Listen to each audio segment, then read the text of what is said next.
This episode of An Unexpected Podcast is dedicated to Joseph, the good friend of Karen McShane, and Pastor Steve Whitaker, father of Nicole.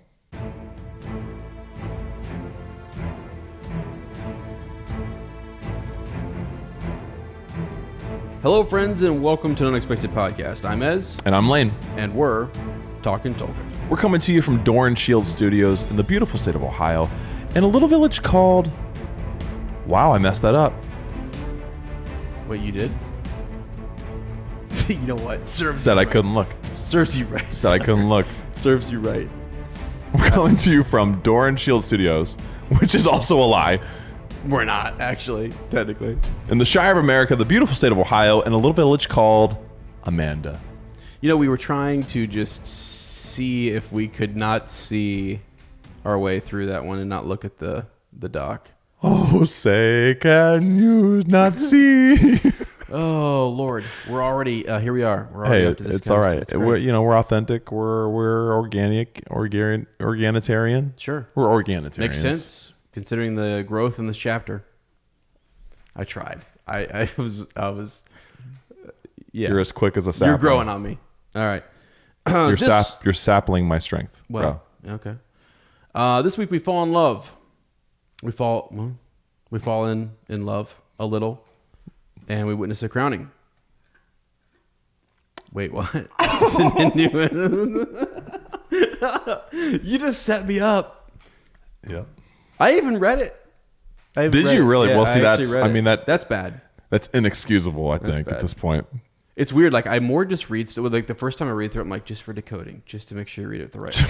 We're good. And then I read it with you, and I'm like, for meaning. Oh, shoot. You're like, oh, no.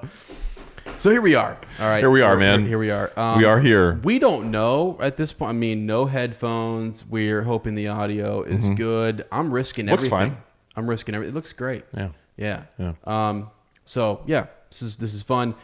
That's what you want for a podcast, right? Good visual? Yeah, great visual. Yeah. That's all that matters. If the audio, we're not really worried about the audio. That's what I thought anyway. By the way, if you haven't had a chance to subscribe to the YouTube channel, now would be a great time to go do so. Yep.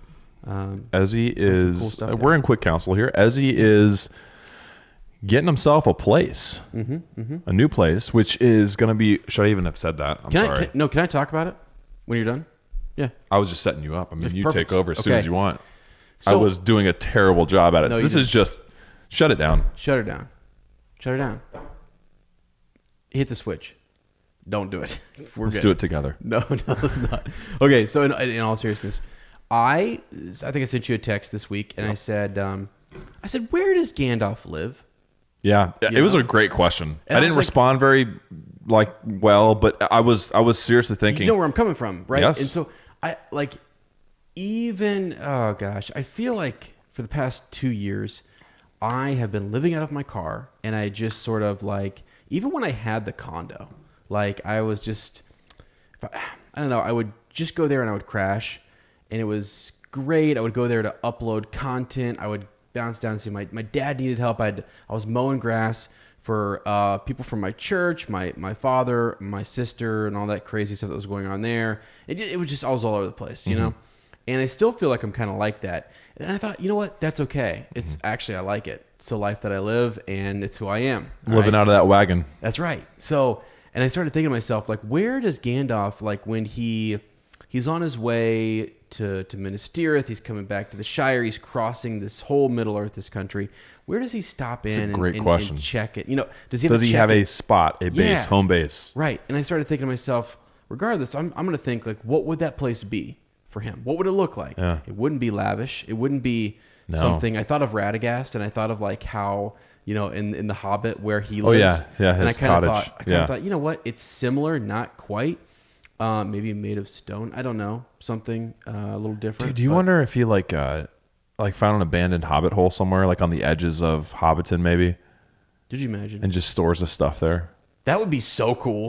That would be actually so cool. He left it in ruins. He didn't renovate it or anything. Yeah. He didn't call in for plumbing or anything like that. He just, I like it as is. Have you seen it's an old, I think it's a Disney movie. It's Sword in the Stone. Yes, long time ago. Merlin. Yeah. In that, and he has Archimedes. And he's got this little hut, you know. I can't remember. It's just a place where I think, you know, I need a place just to stop in, check in, do my thing, and then continue on my journey, you know. More so, I'm just going there to, I don't know, change my cloak or something, and cloak, dust off my hat. I don't know, like wash the boots every once in a while. Maybe not. So I think everyone's dying to know: did you secure this fortress of Ganditude? Today was the first. So all week long, I had been kind of worried about it, and I was sort of like, oh, I don't really know what I'm going to do. You know, I got my hopes up. I talked to you, and then I was like, what is going on? You didn't hear back from the lady, right? No, it was back and forth. She didn't get my, you know, application. Do you think she was like disturbed that your first question was, what's internet like here? Yeah, actually, yeah, that was funny. You brought that up because it was like Elaine was like, was that your first question? So my first question was, how much is it? Second question, what's the internet like? And third question, is it available? So like, I didn't even start off with the, is it available? It's just like, you know, here's what we need to know. Mm-hmm. So yeah, it's just crazy. And, I don't know. It's been a lot of craziness in my life, and I feel really good about that. I've been wanting to do it for a little bit longer, but you know, the marker that I had kind of set, and, that is all past this week. All that stuff that I was telling you about, things that were going on in my life personally, with family members are over, as of this week. And it just like new chapter. All of a sudden, I hadn't talked to you about this. I hadn't really said anything. It was like out of the blue. Yeah, it was. Well, it probably fell out of the blue for you, even. Well, yeah, it was coming up on me, and I thought, yep, okay. It's good though, man. When people like, you want to make sure everything's okay. I feel like Gandalf, before he leaves, the Shire or whatever, he makes sure things are good here. Now I'm going to go on, somewhere else, and that's what I'm doing. That's what I feel like I'm doing right now. So it feels good. Well, so I didn't text you this because I just forgot, and I'm glad I saved it for now. Like when I imagine just like 4 laptops. Yeah. On a card table. Yeah. I imagine a rowing machine. Oh, there's a rowing machine. Yeah. And like an old World War II cot. Yeah. And that's it. That's it. Fridge. There'll be a fridge, and there will be meat and cheese in it, and that's all. That's it. There won't be any carbs in that fridge. No carbs. No carbs. Got any bread here? There is no bread. No. Sorry. Allowed in this house. Nope. Yeah, it's actually, you kind of said to me, you're like, we were joking. Isn't it odd that like it's, because I was worried about not getting the place, and you're like, it's not a place that's desirable. That's highly sought after, right? I mean, it's not like, it should still be good. I mean, they're kind of like, are you sure you want this? Really? This maybe that's why they're freaked out. They're like, why is this guy so anxious to get in here? Yeah. They're sort of like, this guy could good salary, definitely afford. What's going on? Yeah. But I did tell you, I think my life now, and I've thought about 2020 this year, and the places I want to go, people want to see, and I thought, yeah, like that's what you do. I'm not going to go out there. The condo was too much. I mean, it was actually too much. And every time you talk about a condo, I think of Michael Scott. Every time just that term condo, it takes me the time he sold it on eBay and then had to back out of the sale. Yeah. Oh, gee. Yeah. But yeah, that's too much. You had like 2 or 3 bedrooms, didn't you? Yeah, I had plenty of space. That's 2 like bathrooms. You could have a family in that condo. Yeah, it was crazy. It was crazy, and it was in an area that was like super expensive, super whatever. Thank goodness I got a really good, turn. Yeah, that worked out well. You worked a good deal, my friend. Yep. School's good. So everything's good, and life's good. Life is good, and I'm excited. Is there a Mrs. Kirk yet, or how are the ladies? Not yet. I have not resorted yet to posting the flyers, like I did back in college. I still have that silhouette, by the way, of Mrs. Kirk. Can you believe I did that, though? I don't know what you're talking about. You don't remember that? No. At Mount Vernon Nazarene University? No. When I posted the flyers saying, have you seen Mrs. Kirk? No.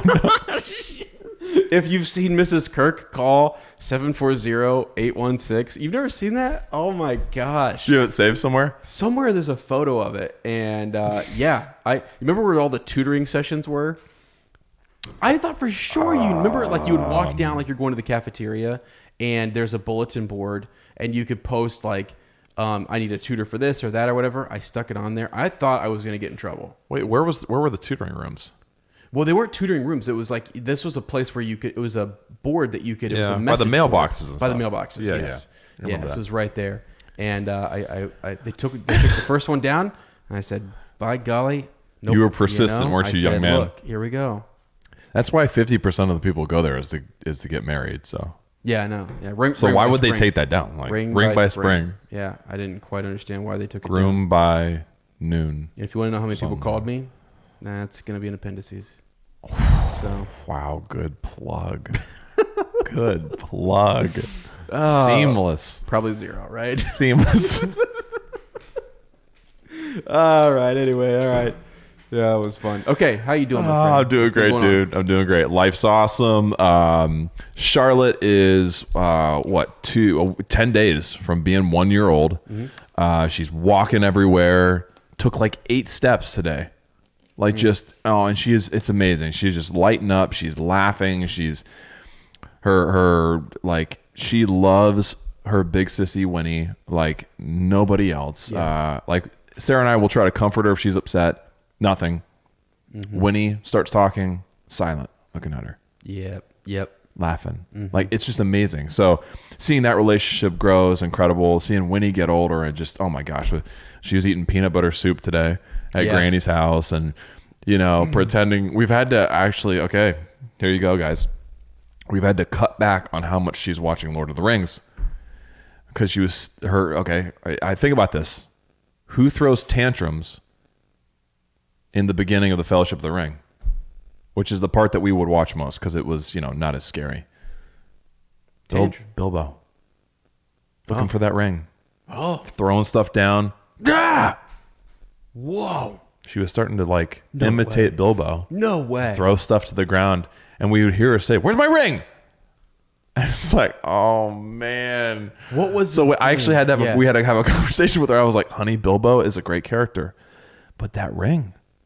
The ring is bad. Right. I don't think she totally understands yet because, obviously she hasn't seen the full trilogy yet, but that the ring is bad. And I said, when he listens to that ring, it's not good. Yeah. Bilbo's a good guy, but he's a good hobbit. But when that ring is like controlling him, it's not good. So it's bad, honey. So I'm like trying to describe like it's good to be like Bilbo, but not like the Bilbo who is obsessed with the ring. Sure. It led to some great conversations. That's good. So earlier when we were having dinner, it seemed like you were leading towards you had the ring there laying there, and you were like, she loves that. So I did that once. What did she? Is that the Gandalf scene? When he like reaches for the ring, and Yeah. Because she kind of did that. Like she got like. Yeah, we'll do that with like a cap on the ground, or if my ring fell off, we'll imitate it. And she just thinks it's hilarious. And then also, I will elongate. Don't tempt me, Frodo. I'll go. Don't. Yeah. Right. Tempt me, Frodo. And she just like dies laughing. She thinks it's the funniest thing in the world. So, but she's so funny. Like, she'll bring up oh my gosh. Oh, this is when we knew we had to like kind of cut back how much she was watching it. She was overly tired, I think, but that's never happened. Now it's on tape. That's never happened. Literally never happened. That's awesome. She was overly tired. Sarah's putting her to sleep, right? Yeah. And crying and wailing, and she goes, "You must take it." And Sarah was like, "Honey, what? Take what?" She goes, "The ring." And it's like when Frodo yells to Gandalf, "You must take it." Right. I'm like, oh gosh, she's watching way too much Lord of the Rings. Okay, we got to take a break for a while. But the girl loves it. She we have a puzzle too, and it's got most of the cast. It's 2 Towers puzzle, and I'll say, "Who are your favorites?" She goes, "Frodo. He's so cute." And Sam Gamgee. Of Sam Gamgee. So those are her 2 favorites. So when we go to Dallas, I've got to tell Sean and Elijah that my daughter's in love with them. Yeah, she's in, yeah. So, but they're great. Sarah's wonderful. Crotch fruit number 3 is we're like halfway being cooked. Okay. So, all right. Not to put it too delicately, but we're at like 23 weeks or something like that. So end of June, beginning of July. I was saying this before. We're in the ballpark for another huge Lord of the Rings date. If the baby is born on July 1st, we've got the wedding of Aragorn and Arwen. And that would be a little too much for me, I think. That'd be a little too much. I want it to be a day where there's nothing that happens, just because then that baby and I can share something. Sure. So, that's just It's where I am, bro. It's where I am. That's awesome. But life's awesome. It's great. Doing some art again, writing again, making time for that. Because, dude, you never know, man. You just never know. And you want to get things. I told you, I was like, if something happened to me, I wouldn't want to have to say, Sarah, make sure that you finish this for me. Yeah. Or like try to finish this for me. Or, tell people that I liked doing this. Mm-hmm. I want people to be able to see that I don't know. You know what I mean? Get it done. That perspective I like of just yeah. This is something Dad did, Yeah. This is something not something Dad wanted to do. Right, yeah. And you think about that when you have kids, especially. Yeah. It's like I want them to, if they don't get to know me, for as long as I would like, then I want them to be able to see examples of like who I was. I don't know, Absolutely. I loved that we were talking in Further Up just before this about the idea of those books. What makes a book special, and that you can pass that on to them. And like Beth's best letter was amazing. Yeah. Oh, it was awesome. Yeah. And so just the idea that like this is Dad's book, and he marked in this when he did the podcast and when he went through it the first time. Huh? That's pretty awesome. Yeah. To think about. So yeah. Yeah. That's cool. That's good. But things are life's great, man. Good. Good quick counsel. Very good quick counsel. Let's get into some dropping eaves. Does that sound cool? That sounds great. All right, we have please tell me that the onering.clickbait.net. All right. Covered a story about Amazon firing all the writers, show going on hiatus. So my question to you, are times that hard? Do we need attention that badly? Are we desperados? Wow. None of it's true. Everything's fine with the show. Don't worry about it. Alive and well. We got a new casting. I didn't put a picture of them. Because I forgot. No, I saw that one. Did you see it? Okay.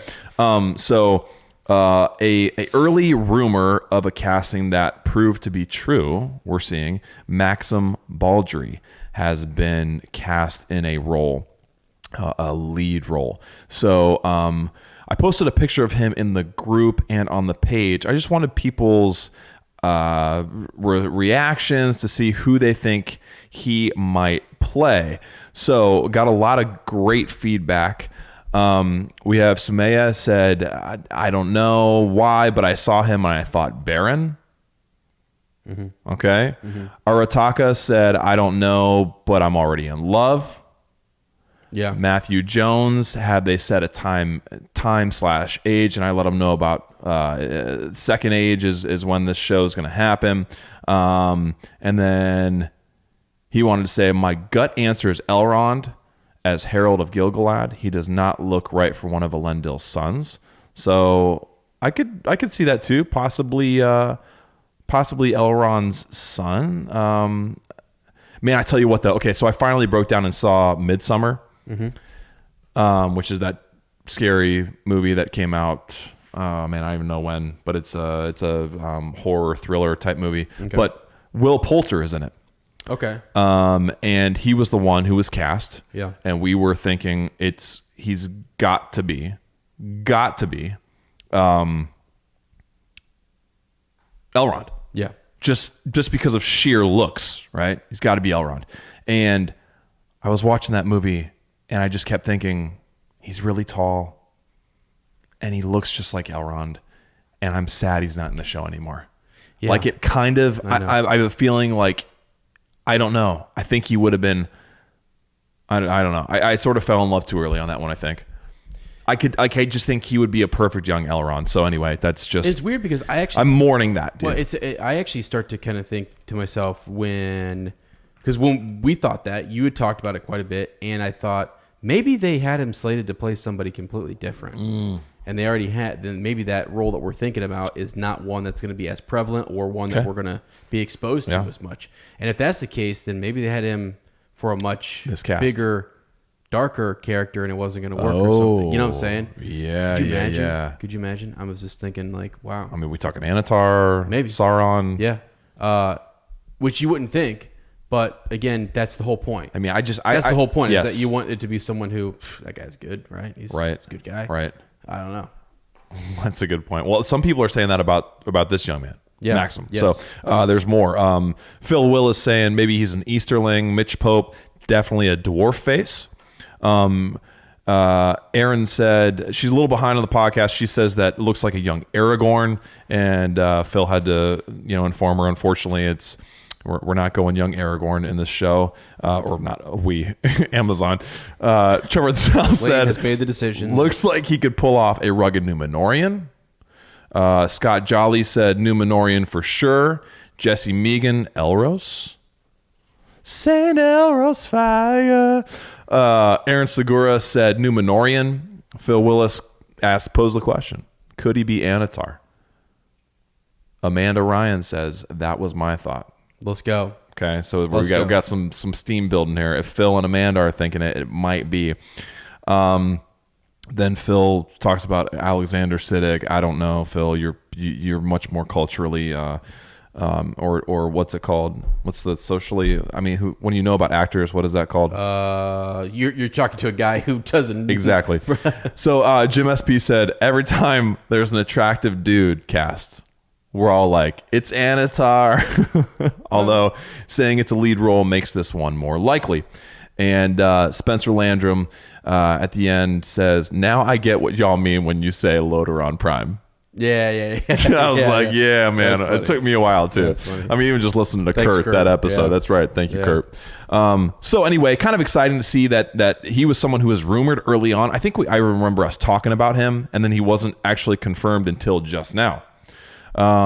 So big role. Don't really know who. I mean, you look at him. He's a handsome guy. He could probably play dark hair.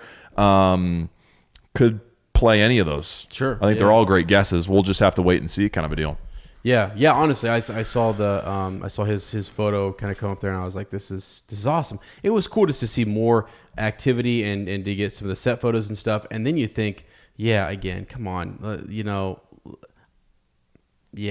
I'll say nothing about it. But I wanted to bring something up to you, though, and I actually promised my buddy Matt that he wanted me to ask you this. Okay. And I just thought of this on the spot. Yes, Matt. So in terms of so this is, I was just thinking more about what is Amazon going for with what shows they're pushing. If you're Amazon,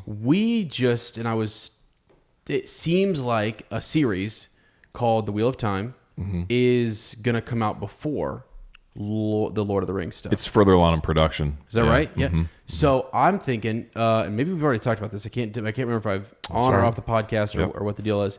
But the idea that it would maybe be in the spring, that it seems like in 2021. Like if you're Amazon, it would make sense, right, to do a spring show. You got a full year. Yeah, you got a spring show, and then you would have that next fall. In the fall. So that's telling me, and I'm very hopeful, I don't know, that we have 2020 and then 2021 in the spring, Wheel of Time, in the fall. Wouldn't you do that if you were Amazon? I mean, I think that's the right order too. I don't know much about Wheel of Time. Yeah, but it seems more like a spring show.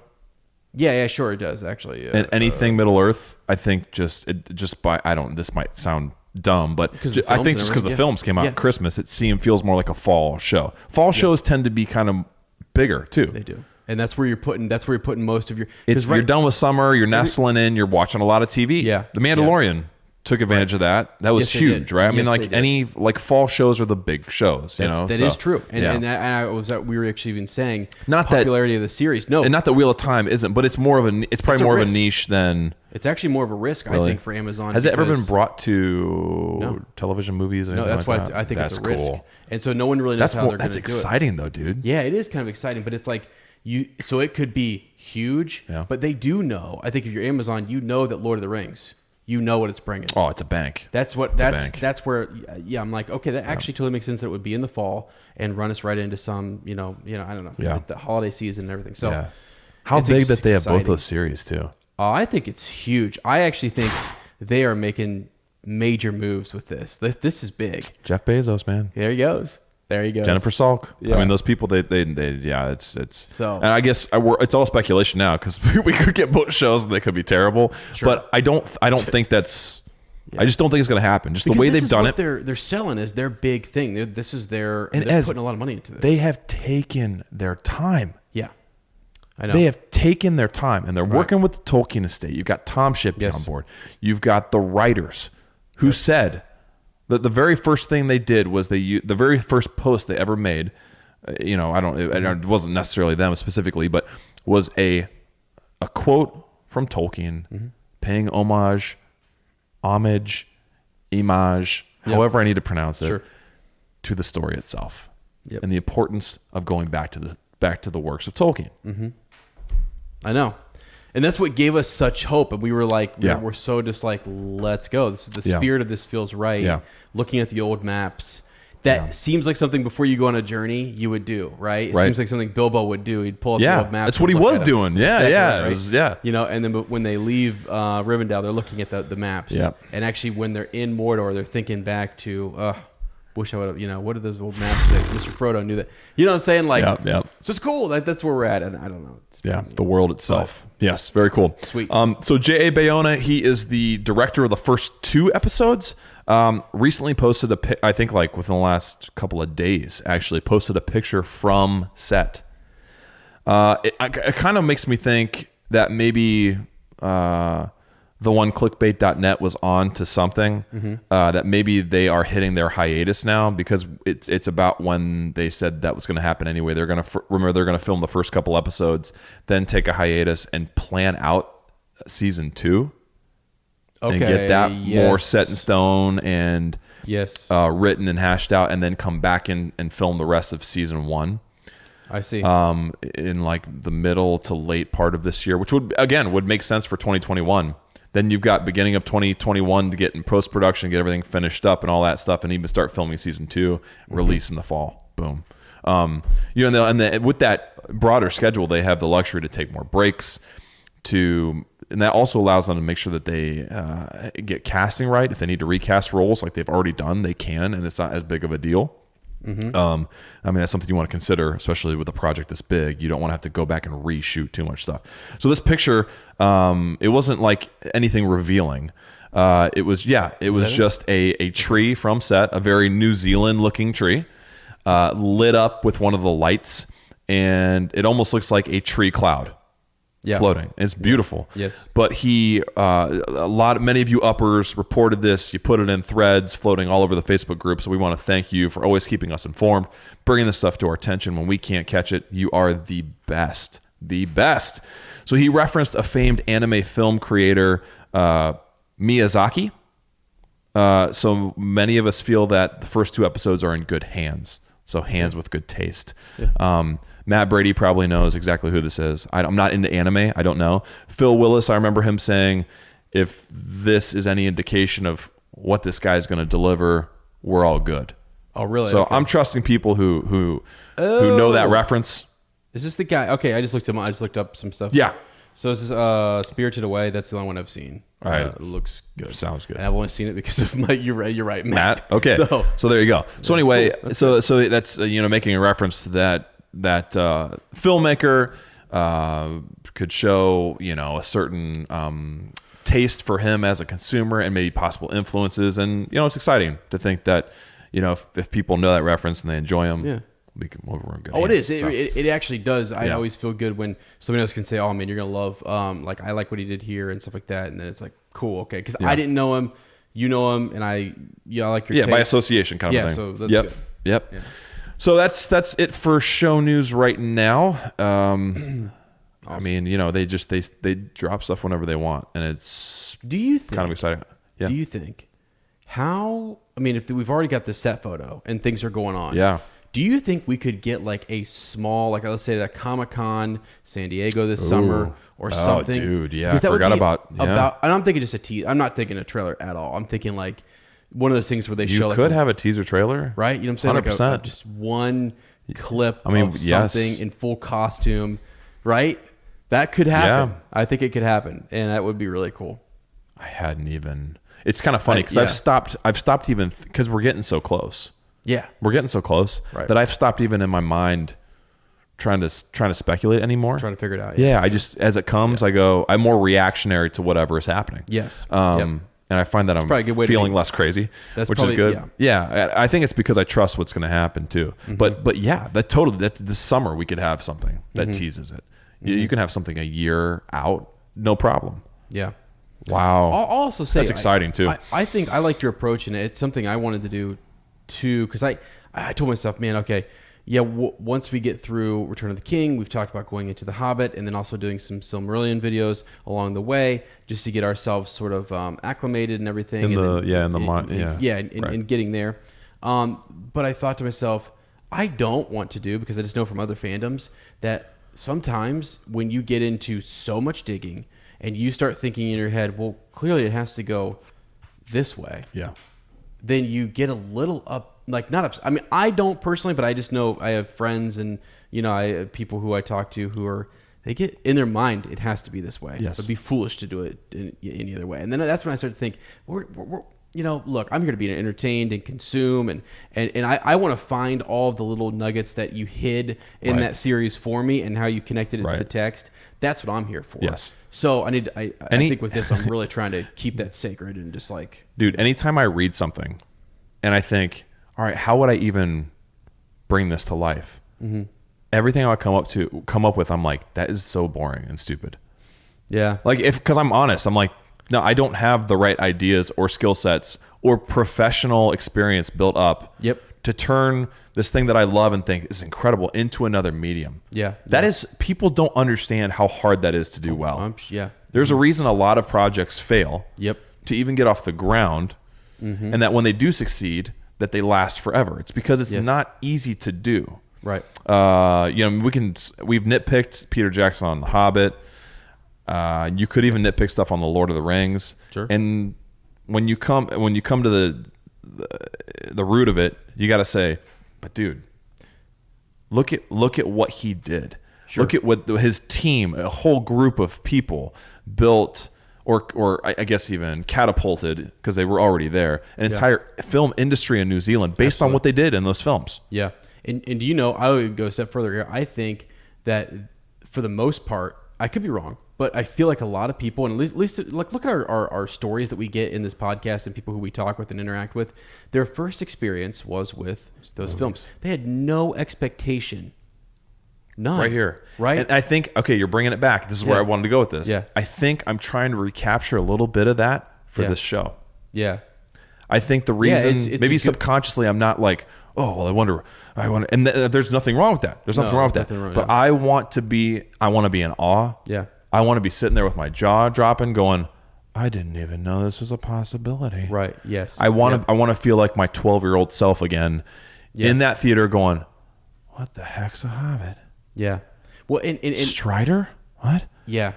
Like, I want to have that sense of wonder. And I think the more I just kind of, honestly, like all the stuff that's been happening, it's because I've been reading uppers post it in the Facebook group. Yeah. Our friends put, and I'm like, okay, there it is for me. I can read this. Sure. Where before we were doing a lot of digging. I mean, also we've been talking about this for 2 years. Since the beginning. We've been talking about this for 2 years. I know we have. Put it on the record. I know. For 2 years. Right. From the time that we didn't have any idea what it was, to when it was going to be Young Aragorn, to when it was going to be an anthology, to now that it's going to be Second Age. Yeah. So, we've had our time to kind of go, well, I wonder, who's this guy going to play? And, sure.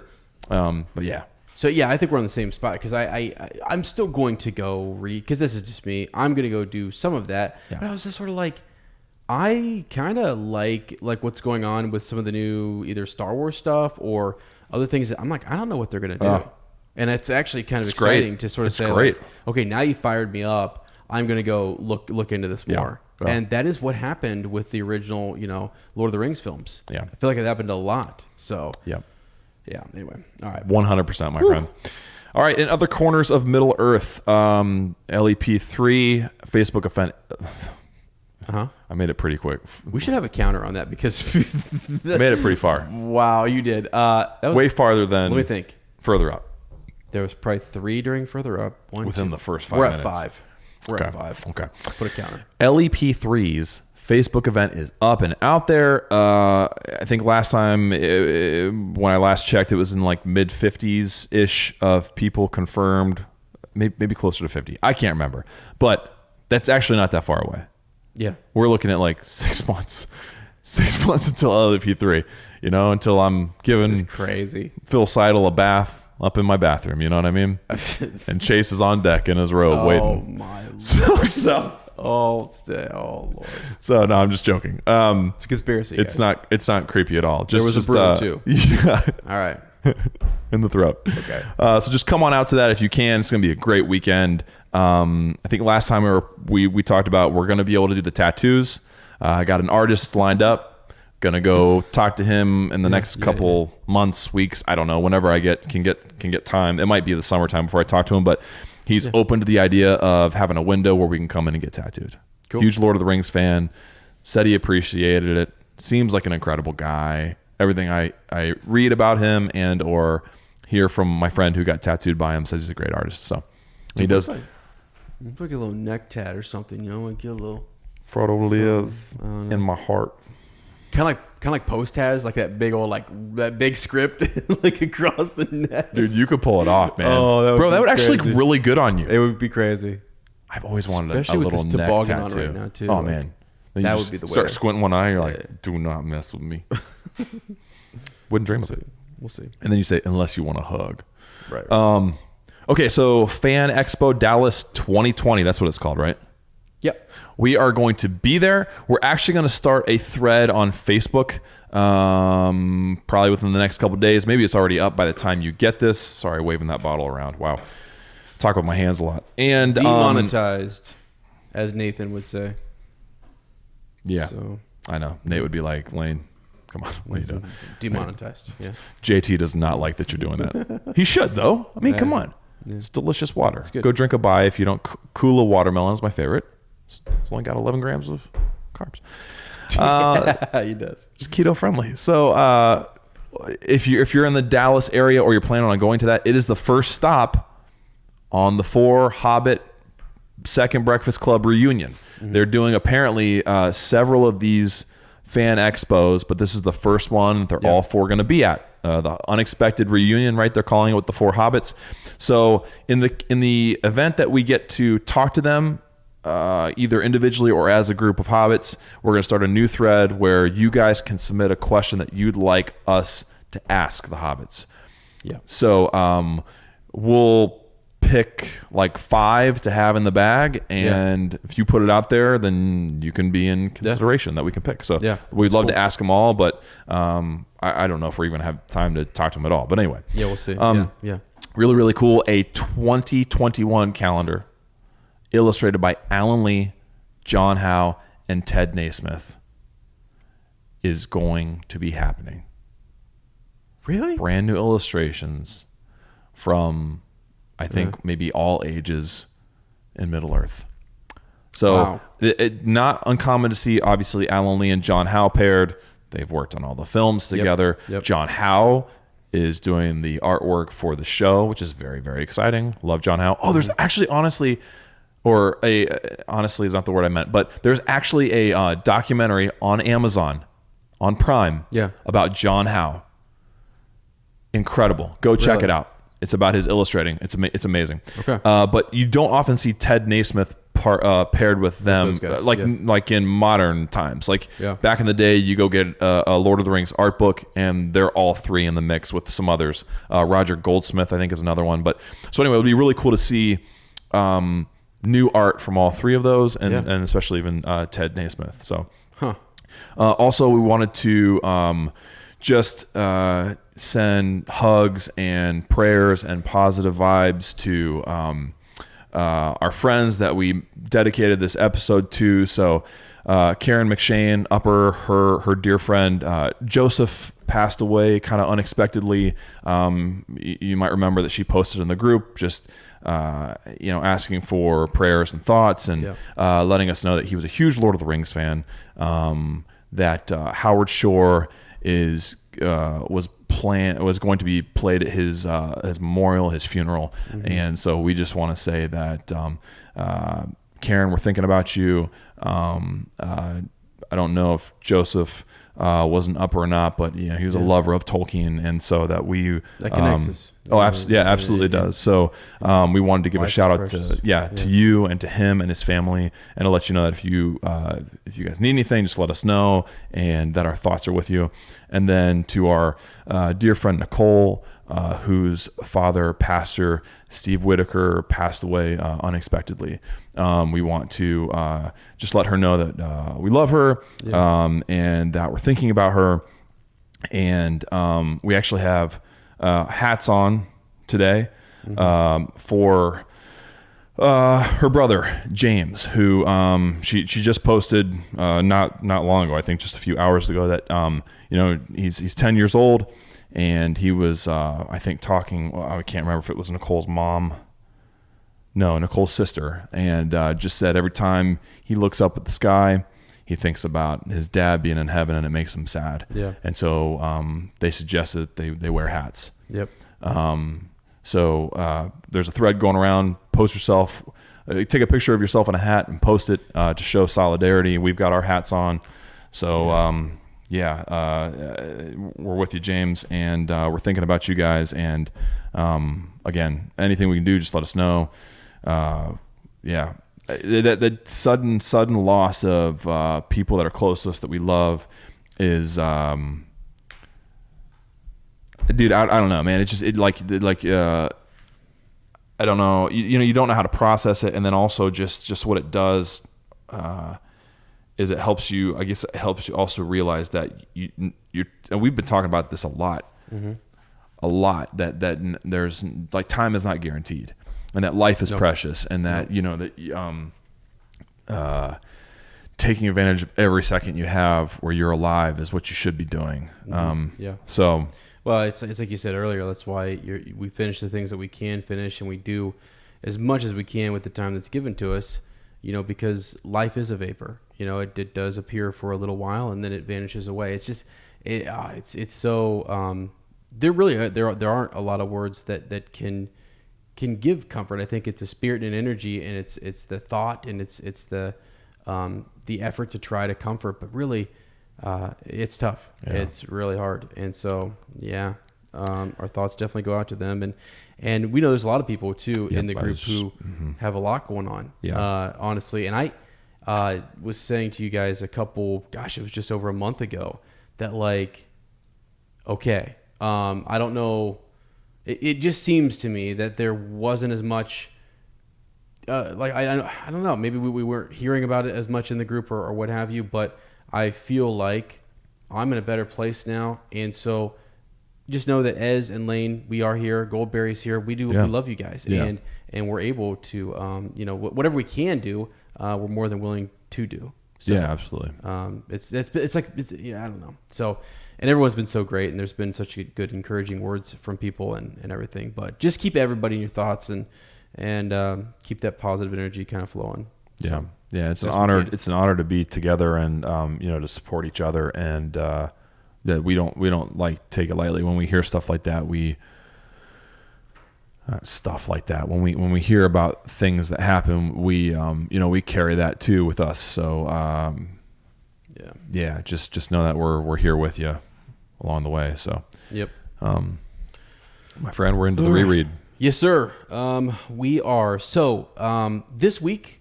We are into, I'm going to do one of these right here. This bad boy's got enough juice. I think we're ready to go. No more crossing the wires, huh? What in the world? You are on it, my friend. What happened? You're on your A game right now. What happened? I'm making sure the wires aren't crossed. Are you going to let them cross? No, they're not crossed. Well, they might be. I don't really know. We're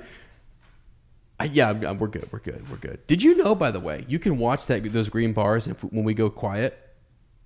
No static. Sorry, just a little thing. That is really interesting. You can tell visually. I was thinking about it. All right, here we go. Do you dream about that thing? Oh, dude, it's literally it's zooming through my mind every night. So come on, pick a pocket. Wow. Here I do have a question for you though. Yes, sir. Sometimes I look at stuff and like in nature, and I'm plagued by how would I paint that? All right, I'd probably use that brush, that paint. Do you hear people's voices? And if they get too loud, you're like, they're clipping out their red. They're clipping out. Or you're like, man, come on, there's barely any green. Do you see bars like that? Do you see that when people talk sometimes? Yeah, I actually, I guess I don't, maybe clearly not, because you're thinking about it. My subconscious is probably running on that. Yeah. Because literally, as you said, you hear someone, you're like, oh, the levels are off. 3 to 4 people who clip out just ran through my mind. And I was like, oh, okay. And then you said too low. I thought, should call them the Clippers. Oh, those two. Yeah, I could barely hear them when they're. So bad, huh? Interesting. All right, here we are. I just want to read a little bit of the summary to get us started. So we actually jump back in time a little bit. Yeah. And we're going to go back to Minas Tirith, and we're going to focus on Lady Éowyn and Faramir. And they're at the House of Healing, anxious about what is going on near Mordor and what Aragorn is facing, and these great captains. So yeah, like there's this it's a mixture of sadness, but yet love and hope. And it's just this. It's a very strange place. It's enticing, isn't it? To be sad and in love. Yeah, and it's just different. It's really. There's something about finding people in like sadness and like grief and frustration that isn't there, especially when you have that shared feeling. Yeah. Like you're already like I don't know. There's something about like, hey, we're both at our lowest. Mm-hmm. Sure. Yeah. Like you're connected in that, and even though it's different for them, but like they both healed in this House of Healing. Yeah. And separated from. Yeah. This. Yeah. So there's a bond in. Yeah, that. absolutely. Yeah, I hear you. Yeah. Yeah. Both lost their fathers or father figures. Mm-hmm. Yeah. You know. Yes. Yeah. So and the second part of this, then we'll get to is Aragorn returning. That's right, man. In case you forgot, this book is called The Return of the King. Now, although maybe Tolkien wasn't, I don't know, He wanted War of the Ring. fan of it, but it is what He it said is. it was kind of dumb to have the spoiler alert. He was one of the first ones saying, "Hey, spoiler alert here, guys. Come on." Funny. Yeah. I do love that like you have the whole deal with the sapling of the white tree later. Yeah. And like the infancy and the beginnings of growth that way. Like paralleling the like the seeds of this like love between these two. Like that's the sapling of their relationship. Yeah. Kind of a deal. That's good. I like that. The new growth and that that sapling came from the white tree, which is now dead, and how these two were in the Houses of Healing, good as dead. Yeah. But were taken and made new again. Come on. And brought back to life, and through the king whose mark is the tree. It's just like the levels that Tolkien goes to. I kind of don't like him for it. It's a little too much. Jaren Token guy is. It's a little too much. I think he was bragging. Okay, Oh, man. like, bro, don't flex. In the words of Post Malone, don't go he's flex all the flexing time. all over the place, right? Like, geezy. Need a new shirt after that. Yeah. Lord. So we'll get to that. And I think sorry about that. No, I think that's a great connection. Actually, there's some ties to the ancient trees, there, and we'll have to kind of talk about that. Sure. Yeah, I have no idea we'll what you're talking about. That sounds good. So, oh boy. Oh, are we already there? You want to start a podcast? Are we already there? No, people would be enraged. Oh, really? We got to timestamp this, just so you know. Yeah, well, we're gonna work on that. We're gonna timestamp it tomorrow. It's not fun. No, over the city of Gondor. Here we are. Yeah. Right. There's this dread that's hanging. This really. So as I said, we go back to a time when the captains had just left. We are 2 days gone, and Lady Éowyn, she's basically asking to go to the head of the House of this Healing, and to kind of say like the warden, right? Yeah, to say to him. Which isn't that funny? That's a term that we think of now as like prison. Jail. Yeah, you're stuck there. Yeah, no, gotta go through the warden. But yeah, so that's who she's seeking out to kind of say, I need out. Yep. I gotta go. Like, it's crazy too. Had she have been more, just a day earlier, or even the 2 days, right? She could have appealed to Aragorn. Yeah, and she could have. Who knows what she would have tried to do to I know, sneak away to battle. And what would he have? Do you wonder? Like, would his answer have been? I can't believe I'm putting the book down already. It's great. Like, would he have been? Sorry, you're probably mad. No, you mad? Am I mad? No. Dude, you're sweating under that beanie. I can tell. No, Is that no. why you're wearing? Not at all. You hiding your sweat? Okay. Anyway, I just think like, would his? No, you're dry. Wow. Would his answer have been like different from when she, begged him to stay at the Pass of the Dead? I guess it's a different circumstance, but would he have been more like, okay, come with me, like come with us to battle, or would he have still said, you need rest, you need to stay? Because at what point would he be like, man, she's unceasing. She is determined. Did you say what if she wasn't as? No, she would have been a couple days earlier. Oh, had she been in this? Okay, maybe. Yeah, I see. Yeah, yeah. I think he still would have said. I don't know. There's a part of me that wants to think he'd be like, "Saddle up, partner. Let's go." You know? Yeah, we may. I don't think he would have. What would Aragorn do? He might be like, you know what? We may need you to take out a few more of them captains for us. You know, the Nazgul are going to be there. That's what I'm saying. So, I mean, let's go. Secret weapon. Come on. Plus, Here think about the fire and rage she would have fought with. Absolutely. That she has right here. I mean, she's Right. Anyway. So she's asking for tidings. Yeah. From the warden, and really, I think once they got to the Morgul Vale there, we had heard some word, like some riders had been sent back, but for the most part, after that, we don't really hear anything. Correct? No news. Yep, no news. Yeah, so that's kind of concerning. So, man, so she's trying to figure out what do I do, and this is really when she keeps appealing again and again and again. Right. Exactly.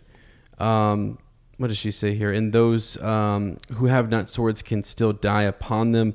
Would you have the folk of Gondor gather you herbs only when the Dark Lord gathers armies? Right. So she's just like, what are we doing here? I mean, like, let's prepare this. Like, we need to be doing something. Yeah. So she's consumed with this, and there's still this, as we said, there was a dread that hung over Gondor. Let me actually go back here. So fair weather and clear sun had seemed but a mockery to men those days. And they held little hope. So that's what we're dealing with. And so she still has all that pain and that bitterness inside of her. Mm-hmm. Were I permitted in this dark hour, I would choose the latter, which being to, death. Yep. And so she's in a pretty bad place here. Yeah. So the warden looked at her. Tall she stood there, her eyes bright in her white face, her hand clenched as she turned and gazed out the window that opened to the east. He sighed and shook his head. After a long pause, she turned to him again. Is there no deed to do? She said. Who commands in this city? Yeah. So now I'm going to go above you. All right. Right. So right. And she can do that. Yeah, right? she can. This is A1. Yeah. So yeah, she's trying to seek out, who we speak to, and they bring up the steward of the city. Yes. He is not currently in power or in control of the city because he is also in the House of Healing. And I think it's cool later on, he was sort of like, Faramir even sort of says, I'm a captive here too. Exactly. Yeah. Yeah. Because the warden he's in charge of this, and I wouldn't tell him, unless it were of great, desperate need, then would I sort of... Again, that like overrule him. Yeah, that rich character that Faramir has too. Yeah. That he's so man, what is the word? So moral. Mm-hmm. Right? I mean, like to respect, because he has that same desire too. Yes. Like he knows that his place is to march with his brothers, right? Yeah. To possible doom, that he doesn't feel right being there either. Sure. But he, like you said, he knows that the warden is in charge here, that he is not the warden. He doesn't know how to. I thought it was really interesting too, that we get to the point too where when they were talking about Aragorn, did I miss that? Yeah. How they were talking about, he was a great lord. A great lord is that, and a healer, and it is a thing passing strange to me now that the healing hand should also wield the sword. Yeah. How it was a time that's what the old kings were like. They were both healers and warriors, and like how now it's either you're one or the other. Yes. Isn't that interesting to think about too? And how it's like a marvel. Like Aragorn's a marvel because he can do both. Yeah. It's fascinating that he's like, wow, it is because they can't even comprehend it. Right. They're healing these hurts, and it's Yeah, I get that. But I guess maybe that's what I'm saying is like Faramir, he knows that side, right? Yeah. And the warden knows the other side. And so you don't I'm not going to go tell you how to teach high schoolers. Sure. Yeah. You're not going to tell me how to teach a second grader. You know what I mean? Right. So it's like that kind of a deal, like realm of expertise. Unless you see something, exactly. Like, and that's what he says later on is there's like gross incompetence or there's dire need in the city, and and I need to go do something or whatever. Then I mean, like it would have to be really extreme Yeah. for him to do that. So he's not going to meddle in that. It actually made me think this whole chapter. I kind of wondered why is this first half of this chapter here? You know, it's making the city ready, but why did we leave Faramir and Éowyn there? Like when you're writing the story and you're kind of developing it, I'm thinking to myself, what about those who were injured in an earlier battle and they didn't, you know, they lived, but they were sent to hospitals and things and they had to recover while other, you know, men or women are out fighting, you know, like you think about that and just warfare now and like, this is where they're at, right? They're kind of. Do you think this also? Yeah. You think this also was part of his experience in war as well? Maybe. Because remember, he was sent to hospital, and some of his friends had died, and the war was still raging on as well. Right. It's sort of like, what can I do? You know. Yeah. I mean, this is. I wonder if these are questions that he had himself when he was, you know. Well, you think about like so one of the warden's job here is that like Faramir, you'd be no good to them. Like you would have slowed them down for 2 to 3 days. They would have had to carry you. Someone would have had to do whatever, and you could have died, you know, along the way. Right. Yeah. So like it's just the way it worked out. You know.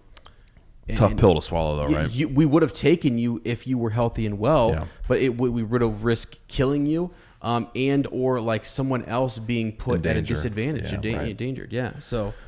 I did love how Éowyn cuts him off. Right, he's in the middle, but I do not know. Will you not bring me to him? Then you will know. And it's just like it reminded me of like when Aragorn was talking. You know how we were in that chapter with Erica and Susie. Yeah. And Erica was like, "Sassy Aragorn, here he is again." Yeah. And it's like this thing that people have with the healers, like warriors with the healers. Right. It's here with Éowyn. She's like, you know, instead of talking about it, why don't you just get me there instead of wasting my time? Yeah, and in Faramir, there's a counter to that, which I think is cool. Yes, which is awesome. He's patience, right? And he's the opposite of that. In respect, yeah. But I just thought it was funny. It was a way that maybe she was attracted to Aragorn because they're similar. Yes, like they're similar in that fire and that passion that they have. Sure. Yeah, so, absolutely. So eventually, she is taken to Lord Faramir, and we find him walking in the gardens, right? In the houses of healing. Yeah, heavy-hearted. Yeah. And the sunlight warmed him, and he felt life run new in his veins. But his heart was heavy, as you say. And coming, the warden spoke his name. He turned, and he saw Lady Éowyn. And he was moved with pity. And that's actually right there. He was moved with pity. What keeps her from him at first, a little bit. Remember? So kind of like it's the way in which that wasn't the way she wanted to be looked at. Right. It is with pity. Yeah. And things. I don't want that. Right. And so later on, that changes. Yeah. For him. Yeah. So, for he saw that she was hurt, and his clear sight perceived her sorrow and unrest. And it just makes me think like his clear sight, you know, because there's been so many of the references to him being far-seeing and having foresight, and you're just like, let's go. This is like, oh, that's true. Cool. This is cool. And even like hearing the horn afar too. Yeah. Like that whole concept. The whole thing. I do love too that he had that word choice of pity. And we think about, we've heard that in a different way with a different character with Gollum. That's right. Yeah. Right. And just, I think he's teaching us that it's a multifaceted value. Yep. And that it's good in all its forms. Like, you know, the pity you had on Gollum was different than the pity that Faramir has. The pity Faramir has here, I think, is more of a, I know exactly how she feels. Like it's more of a empathetic feeling. Sure. Right. Yes. That I can relate to the emotions you're feeling right now. Yeah. Even if they're a different degree or different sense, you know what I mean? Like like he knows how she feels. Yeah. So well, and that's sort of what is kind of confusing a little bit, because then it's sort of like, well, why isn't these two are very there? Similar characters, aren't they? Yeah. Like it's So. Oh, I'm sorry. What did you say? Why it was mentioned here? Like why if what is what you just said? So like that empathy and seeing that he's trying to connect, like that the reason he has that pity is because he can connect and he can relate. Why doesn't she see that? You know what? Why isn't that initially there? Because he had the feelings he has for her are They're there. Yeah. I mean, from the get-go. You think Like, it's maybe, you know? I mean, is she so consumed with her just zeal to go, I mean, Maybe. In kick her mind, butt she's that there's nothing completely else. set to go. Yeah, Like, she's not even thinking about. And I wonder if she would see that as like her being weak or submitting, and think about how much she's had to do that, right? Like begging Aragorn to stay with them instead of leaving, and he didn't. You know, like, so submitting to his will. Even like the charges she was given before that she disagreed with from Theoden, and having to say, "Oh, okay, fine." You know, there's something to that. Like, if you feel like you don't have any say over, you know, your destiny, or whatever, the major events in your life, then you get even more defensive of that and want to, no, this is what I'm going to do. I don't care. Like, right. I'm not changing my mind. Yeah. Strengthens your resolve in a way, but also can make you a little more prickly, I guess. I don't know, or like tougher to get through to. In this situation too, as you said, like not seeing what's right there in front of her. And sure. That and isn't there beauty in that too, though? Mm-hmm. Oh yeah. Yeah. Yeah. Which is awesome. And it's also crazy because how much is Faramir like Aragorn? Mm-hmm. Tons. Yeah. Tons, right? That humility side. Yes. Like when I will never get this image out of my head that I never had before because I didn't remember it. Him sitting cross-legged, looking the hobbits eye and eye, like eye to eye, down on their level in a peaceful, submissive posture. They're like, comfortable. I remember us talking about that on their level. So good. Making them feel at ease. Yep. But also having the power of the ring there and every reason to wanna. My goodness, yeah, he's next level. Yes, he is. And you're right. And so it's sort of like not only it's twofold. Well, yeah, it's sort of like it's not just seeing that someone loves you, but this person that you are enamored with, or whatever, the idea of this person becoming a queen and being a warrior queen and all this kind of stuff. That same person is, you know, like every right here. Yeah. I don't know. It's cool. I didn't see you. Yeah. And you were there the whole time. Yeah. It's great. I thought you were going to say something back. Well, I thought is that what you, yeah. Fan fiction's going wild. Oh my gosh, that's gross. Wow.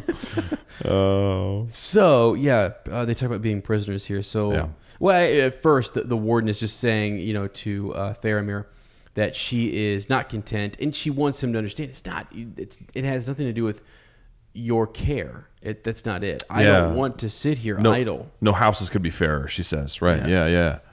Right. Yeah. It's the idea that she can't go help. Caged. There's another, the term that we hear. Yeah. Right. So this is where you said, you know, Faramir says, I'm also a prisoner of the healers. He looked at her, being a man whom pity deeply stirred. Another reference there. Yeah. Twice. Yeah. It seemed to him that her loveliness amid her grief would pierce his heart. That line right there. Yeah. Yeah.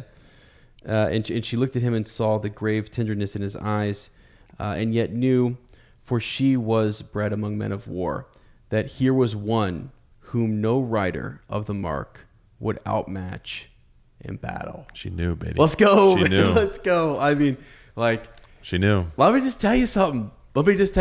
As we've done this reread, you know, I think about my favorite characters, and you think about people you gravitate to. Whoa. What are you about to say? No, I love Gandalf. I never will. I'll never. I won't tell him. No, I never would. But let me tell you, Faramir is pretty.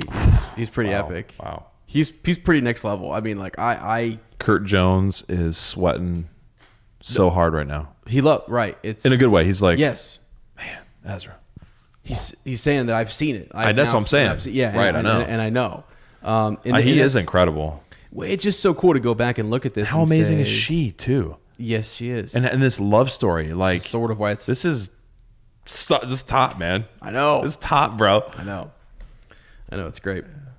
And think too, like, if they hadn't both been like dealt that misfortune of their wounds, they wouldn't have met in the same kind of way. And that piercing of beauty wouldn't have happened in the same way. Yeah. Yep. Destiny, baby, or decision. I don't know. Sure. A little both. Yeah. Sure. Sure. Okay.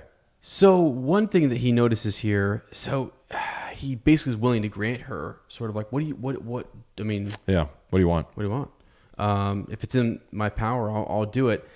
She wants to be, and she says, I would have you command this warden and bid him let me go, she said. But though her words were still proud, her heart faltered. And for the first time, she doubted herself. I wonder how much of that had to do with what she saw in him, do you think? Yeah. Yeah, it does. Well, and actually, this is stuff that like, it's, it's why we go sometimes line by line, because there's, why not? So she guessed that this tall man, both stern and gentle, might think her merely wayward, like a child that has not the firmness of mind to go on with a dull task to the end. Great comparison. So actually, she's starting to think, what I'm seeing here is like, I care about what he thinks of me, and I want to make sure that I I sound kind of like, let me reevaluate, like just him as, all she did was say it, and it's just his presence and walls him here are coming down, bro. Yeah, right. And we already talked about this part, just the idea that he's also kept by the warden, and kind of he says that he wouldn't meddle, wouldn't cross his will in matters of his craft unless in some great need. Mm-hmm. So yeah, but she says, I wish to ride to war like my brother Éomer, or better like Theoden the king, for he died and has both honor and peace. Yeah. Man. And he says it's too late, right? I mean, they've already gone. But death in battle may come to us all yet, willing or unwilling. And he was talking about being prepared here, and that almost like you can have a better command over that if you heal. Yeah. And that you'll be able to really do more when that time comes. Yeah. And that would be the way to go out, in your best form, and take as many as you could with you. Yeah. So she doesn't answer. Silence there too. Mm-hmm. Yeah. Mm-hmm. Mm-hmm. Which is, man. Because she always has an answer, right? Too. That's the other thing. She always has something prepared to say, and it's almost like he knows a way to talk to her that she's receptive to. It has nothing to do with him, I don't think. I think it's just, well, and it does, but like the words that he chooses, the way he phrases stuff, he's able to pierce her heart just in the same way that her beauty and sorrow pierces his. Mm-hmm. Right? Yeah. Yeah, that's you're seeing connections that I like. So like just in their like their grief and stuff, and what they've gone through that I wasn't seeing actually before, which is good. I'm saying like that's awesome. Like, okay, good. Because it's weird. Like in my first read through of this, I kind of thought I was confused, like why she isn't more connecting with him, even though there are, I guess, some of those connections, but then I guess I'm still confused, like like why isn't she? I think it's taken her off guard. Yeah, I think maybe that I mean, she said it. She's never met a man like Faramir, right? Okay. That both gentle and what was the gentle and well, he's stern and he's both stern and gentle. Gentle and stern. Okay, that's what I thought it was, but I want to make sure I got it right. And that, I mean, think about how much she values valor and battle, and how she was raised with these warriors. And she says, that here was one. That line right there sums it up. Yeah. She looked at him and saw the grave tenderness in his eyes. Mm-hmm. Okay, so something that matches her, that she feels the same kind of graveness and sorrow, and yet knew, for she was bred among men of war, that here was one whom no rider of the mark would outmatch in battle. And actually, I think that is sort of what, when she realizes that and she sees the way he is behaving. Sure. I think that does sort of and it's different, right? It's probably different from, and that's to say, I think anyone who would meet Faramir would go, this guy's different. Yeah. Like, how does he have both the strength and this It's a different type of strength. Yeah. yeah, and this sensitivity, man. It's just it's a like the perfect combination, and it's it's attractive. It allures you in. That's why there are millions of people who he's their favorite character. And I think Éowyn has the same exact traits. Yeah. I think that because she hasn't had the decisions in her life, had the feeling of that control over making decisions and those things happening, that she's had to err on that other side. And that's why there is a more of a sorrow that she's had to stick up for herself again and again. That I feel like I've been that way in my life, where I've lost some of that tenderness because I've been like, no, you let stuff make you hard. Yeah. Yeah. Right. And kind of put up defenses when you don't need to have defenses up. And you sort of and because she definitely has that. So I think of what she did. She took Mary. Yeah. She took Mary with her and said, come ride with me. Like that she didn't have to do that. Sure. She could have said, and if she was really just thinking about her own mission or quest of being this warrior, she would have said, forget you. Like, you're going to slow me down. Be gone. Right. But no, she had pity on him. Yeah, she did. There you go. That's where had pity on him because she saw elements of herself in him. Sure. The other thing too that I was thinking, and I think that's great, and that actually now is connecting all of the pity, and it's starting to make more sense to me. If you go all the way back and you think about like when she was there with Theoden and how wronged he was, right? Yeah, and seeing that he got that chance. He got to go out. He got to fight his fight, go out with honor, an honorable death, blah, blah, blah. Yes. That whole thing. Yes. And I guess if you're thinking, too, this is the end. We talked about this before, right? Yeah. If this is the end. Right. Then I don't want to be. I don't want to be sitting. It's not where I want to be. No, I want to be out there, giving it as much as I have. Yep. And it's just, I don't know. It's they're in different places, but at the same time, they both can respect that feeling and kind of understand where the other one is coming from. It's beautiful, dude. I would love to see this conversation, acted out and really happen. Yeah. Yes. Yeah. So, he's speaking to her, and they start to kind of talk about like,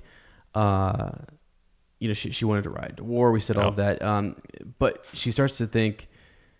When this silence happens, she doesn't answer. A tear comes to her eye, thought on her cheek. It's more that even where she's at, I don't know if she's just, this is what, like if I can have anything, I at least want to be able to look, in that direction, look eastward, and he kind of smiles.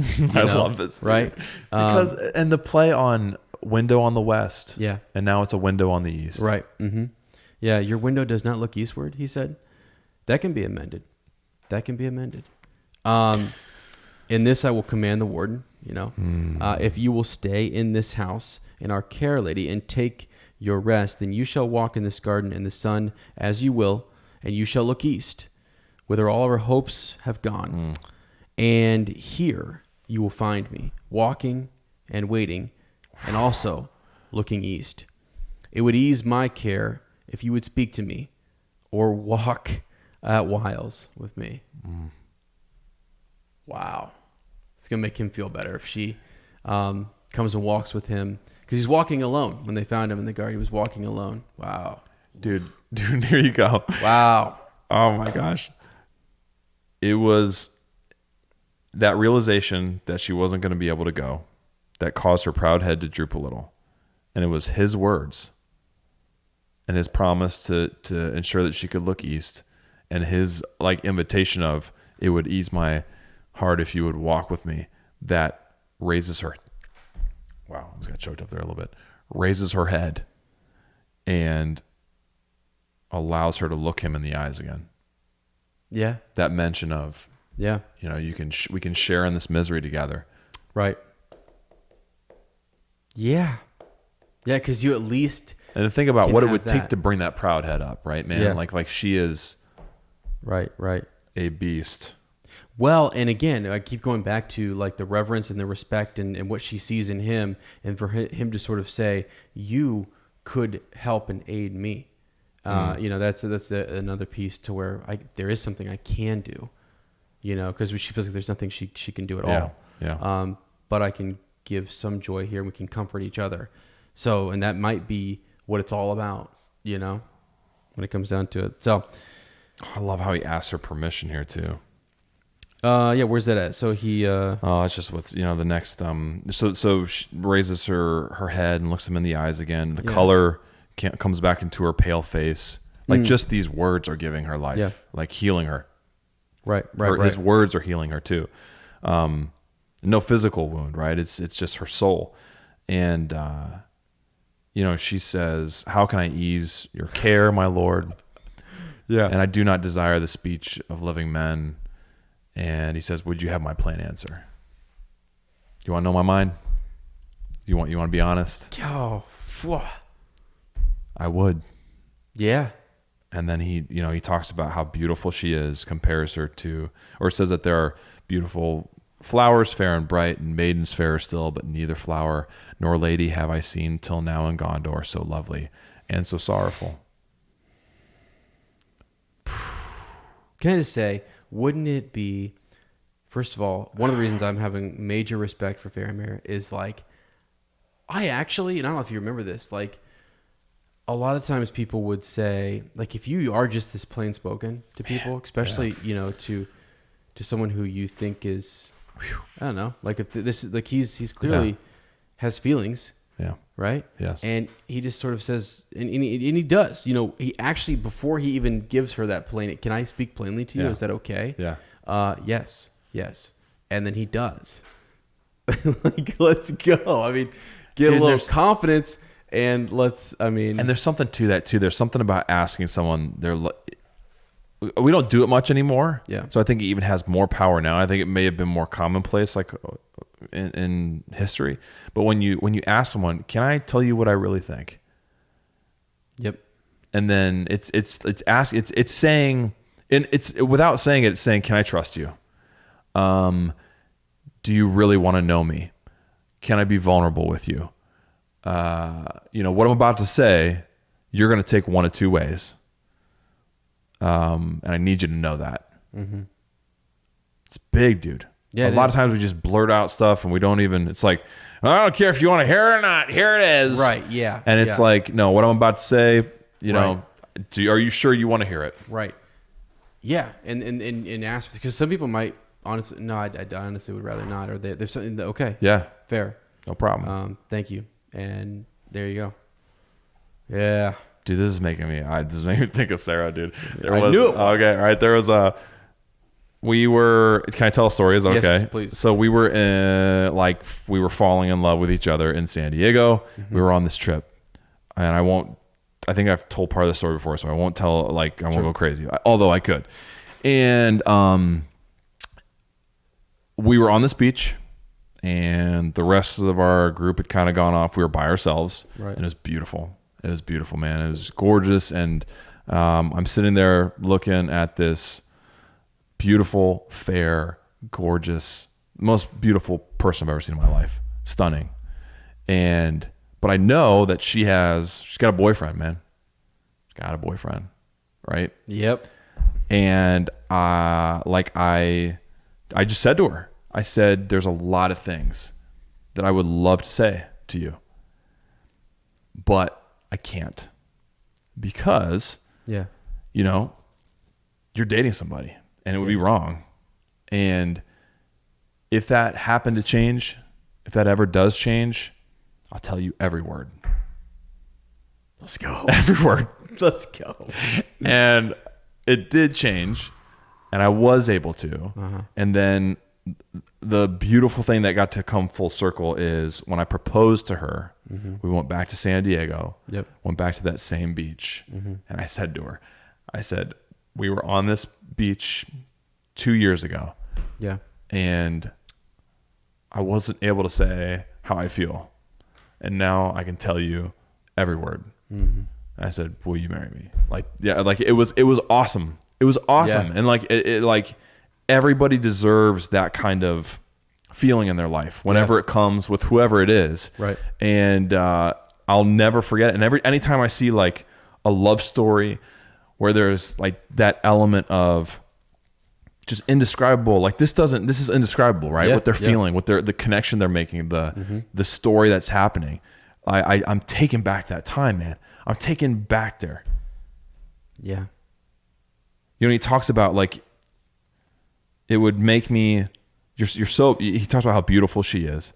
Sure. And that, you know, even if there's a few days left before darkness comes. That's right. If I'm with you, it's all good. Yeah. Essentially is what he says. Right. And then that dark shadow can take us together. Yeah. And actually that's something, right. And I mean, I'm with you, by the way. I love your guys' story. And like, I love hearing like I'm pumped about this, and I knew your story, and I was like, anytime I hear about those great love stories, by the way, you know, remind me after this to tell you the other vision I had. And I don't want to mention names or anything. Okay. Yeah. But I had another vision, and it's a great. It might fit into our strawberries with cream. Okay. Because I kind of just creamed already. Okay. Cool. Great. Fine. Fine. Well, here we go. And all right. And explicit rating. And explicit. Yeah. No, sorry, just No, it's fine. Joking. But so, and yeah, we'll get to the visions and things like that. But so they were both under the shadow, and you know, Faramir kind of says that they both passed under the same shadow, and the same hand drew them back. Yes. She says, no, that shadow still lies on me still. Look not for me for healing. You know, I'm a shield maiden, and my hand is ungentle. But I thank you for this, at least, that you will keep to my chamber, or that you will not keep me to my chamber, right? And I will walk abroad by the grace of the steward of the city. And she did him a courtesy and walked back to the house. It's sort of a like she thanks him and sort of says thank you, but I'm not there. I'm not, you know, and all he can do, right? They're just in different places right now. There's like I think is a little further along in the healing process. Maybe again, he was up walking around before her.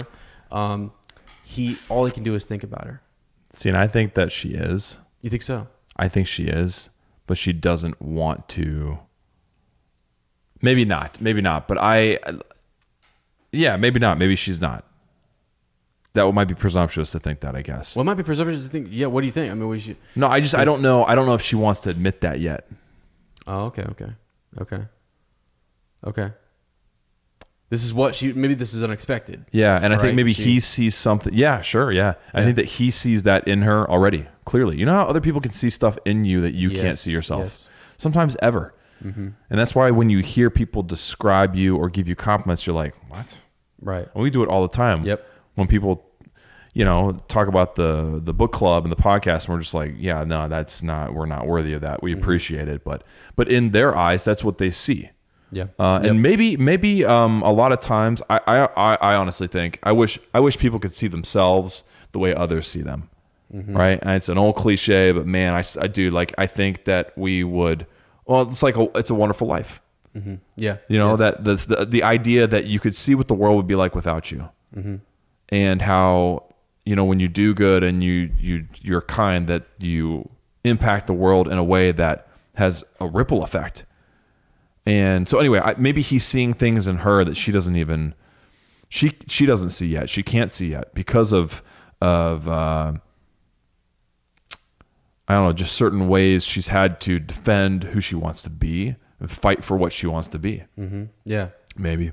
Yeah, for sure. Yeah, I get that. And I think and so what's great here is that although she is kind of, you know, she thankful and I'm still under the shadow and I can't be that for you right now, and walks away, he doesn't stop. No, he no. I mean, he goes to the warden, and the warden says, you know what? Actually, I mean, here's what I can tell you, but I think this halfling who rode with her might be able to tell you a bit more. And, you know, so... Because we forget Mary's there. We forget. Mary's there, right. And so Mary was sent to Faramir, and while that day lasted, they talked long together. And Faramir learned much, more even than Mary put into words. Let's go. I like that because that's the idea is that it's sort of, you can see what was not said. You can hear what was not said, right? Yeah. Yep. Like perceive that. You say more than the words you say, right? Yeah. And so he's picking up on that. That is huge. Man. And he thought that he understood now something of the grief and the unrest of Eowyn of Rohan. Yeah. And then in the fair evening, Faramir and Merry walked in the garden, but she did not come.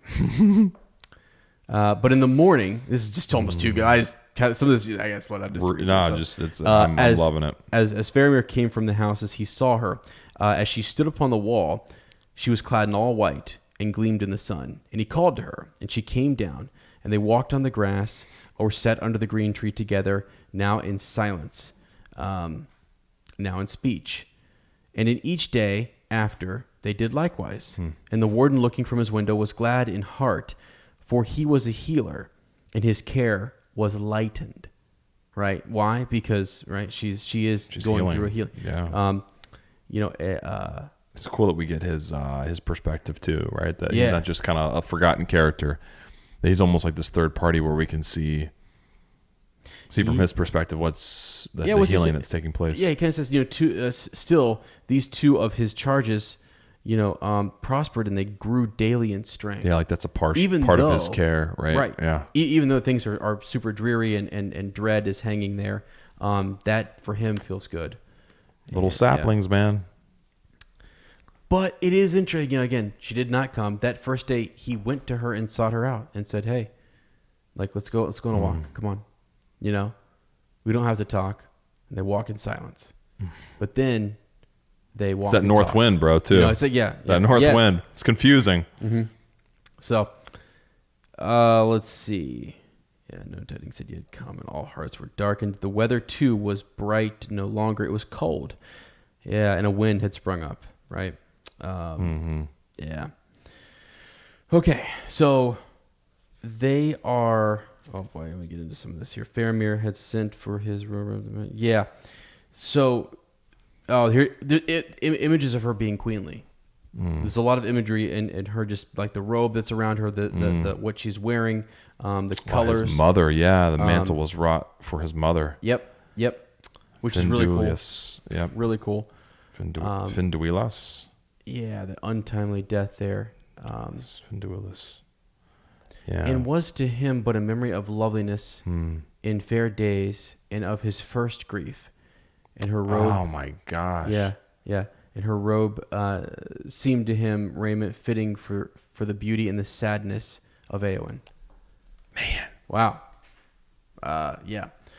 Man, I do think though that he at one point will kind of like he basically calls her out a little bit and kind of says, you want to be a queen. So I'm just noticing some of these, things that make her seem kind of like that. She is. Yes. Yeah. What do you look for? Does not the black gate lie yonder? She said. And must he not now come? It is 7 days since he rode away. 7 days. But think not ill of me if I say to you, they have brought me both a joy and a pain that I had never thought to know. So the world's ending, friends, and these two lovers are, he is just he's amazed that at the end of time, here would come, the greatest beauty. Right. Yeah. So, I would not have this world. Oh, here we go. There's so many good lines. It's like a legit love story. I know. This is just great. Could be its own book. Yeah. Because now the fear and doubt of this evil time are grown dark indeed. Eowyn, I would not have this world end now, or lose so soon what I have found. Lose so soon what I have found. So, which is like the opposite of how she was feeling in the beginning of this chapter, right? His perspective here is the exact, I guess what's the opposite of reflection? I don't know. Like she was ready for death, wanted it to end, right into battle, and here he's like, I want the world to keep going on. I don't want this to be the end of time because of my feelings for you, because of how I love you. Yeah. Amazing, dude. This is thick. I just have to say this. And I did not think I would be going this line by line. Is this a 2-part chapter? It's weird because we said earlier, I was sort of like, actually, we kind of whispered to each other. I was like, I mean, is this a 2-part chapter for real? maybe. Who says? Who said? I don't know. Who says we can't? Who says we can't? Make the call. Make the call, my friend over there. You gotta make the call. Oh, jeez. I ain't no coach. Here's Bring the thing. lefty. Wow. Yeah. Bring him in. Call him in. Wow. It actually may be. I'm looking at the I know we're like time there. we're Wow. like 2 pages in. Wowzers. Hey, Well, I'm it's just fine with so- that. Let's do the love story and then let's do the coronation. It's just so. It is so thick. It's beautiful. Here's some things that I want to mention. And you know because- what? Okay, here's my other thing, bro. Yeah. We got a lot of Faramir and Eowyn fans, hardcore fans, Yeah. that are probably thinking, guys are going to rush through that part. I know. They're going to rush through. They're going to get to the coronation because it's Aragorn and Gandalf and finding the sapling. And Do you know what I think is actually better? I think this first half is better. if I could reach your hand, I'd probably kiss it, bro.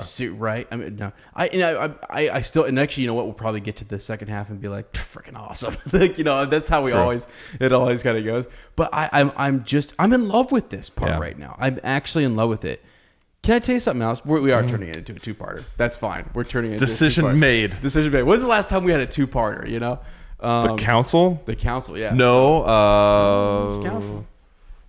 It's council. I mean, It was? Oh, yeah. We've had like 4-hour We've episodes. had 4-hour episodes, yeah. So, and actually, we were on Discord today, and they're like, "Please tell me there's a 4-hour episode." It's like, wow, okay. Because I do want to take my time with this. Yeah. We're here. We're getting close. But I want to get to the core of this. You know, like I want to understand what's going on here. Because there's a lot going on with Eowyn. As you were speaking, I was kind of reading ahead here. She says, he says that he has found something in these last days. You know, so I would not, the world would end now, or lose so soon what I have found. Yeah. And she says, you know, what you have found, Lord. She can't understand this. You know, and she looks at him gravely. I know not what in these days you have found that you could lose. But come, my friend, let us not speak of it. Let us not speak at all. To her, her preference seems to be silence. Like, it seems to be that way. And, you know, he's trying to speak with her and talk with her more. But she still believes she's at near this great abyss, this darkness. Is the intimacy freaking her out? Let's be real, bro. Let's just talk. I guess. Is the intimacy is his intensity freaking her out? Yeah. I mean, he calls her. I mean, like, some stuff goes down here just a little bit. Like there's a change that takes place, which I think is, I don't know. I actually think really right now. So as where we leave it right She's there. just not seeing it. Well, I think she is so. All she sees is doom. Yeah. And she sees this as the end. Yeah. There's still a veil that's over her. I know that she. Yeah, it's like. Dude, let's not forget. Wounded by the Witch King. Yes. Right. That's something I often forget. Very hard. Think about Frodo. Right. Yeah, really. Wow. Like That's a wound that just won't. Yeah, it doesn't really go away. No. Now his is different, obviously. He was stabbed, right? She was crushed. Right. Maybe it's a lesser deal, but still, and then Frodo with the ring, yeah, but still, Yeah. it's still not good. Okay, so let's see. But come, my friend. Yeah. Okay. Here we go. So I stand upon some dreadful brink, and it is utterly dark in the abyss before my feet. But whether there is any light behind me, I cannot tell, for I cannot turn yet. I wait for some stroke of doom. That's what she's waiting for. Yeah. That's what she's waiting for. She's not waiting not or looking for. Not this love. No. Gum, man. And so he's, you know, I mean, yeah, true. That's. I hear you there. Why can't we do it hand in hand? You know? Yeah. Why can't we fight it with some love together? Yeah. You don't have to meet your doom alone, man. You know what I'm saying? Right. So look at this. Okay. There's so much. He touches on every single sense here, I think, except for maybe taste, and maybe that. Well, he's going to come to that in a second. But good Lord. I mean, you read some extra pages there? Yeah. Well. I'm just saying. I'm just saying. He talks about what they hear, what they see. You know, and just the idea that the wind is dying down, light is fading, sun is going away. No birds. there's a hush that kind of fell over the land. No rustle of leaf, no, they couldn't hear their own breath. Time halted. Yeah. Not even the beating of their hearts. Right.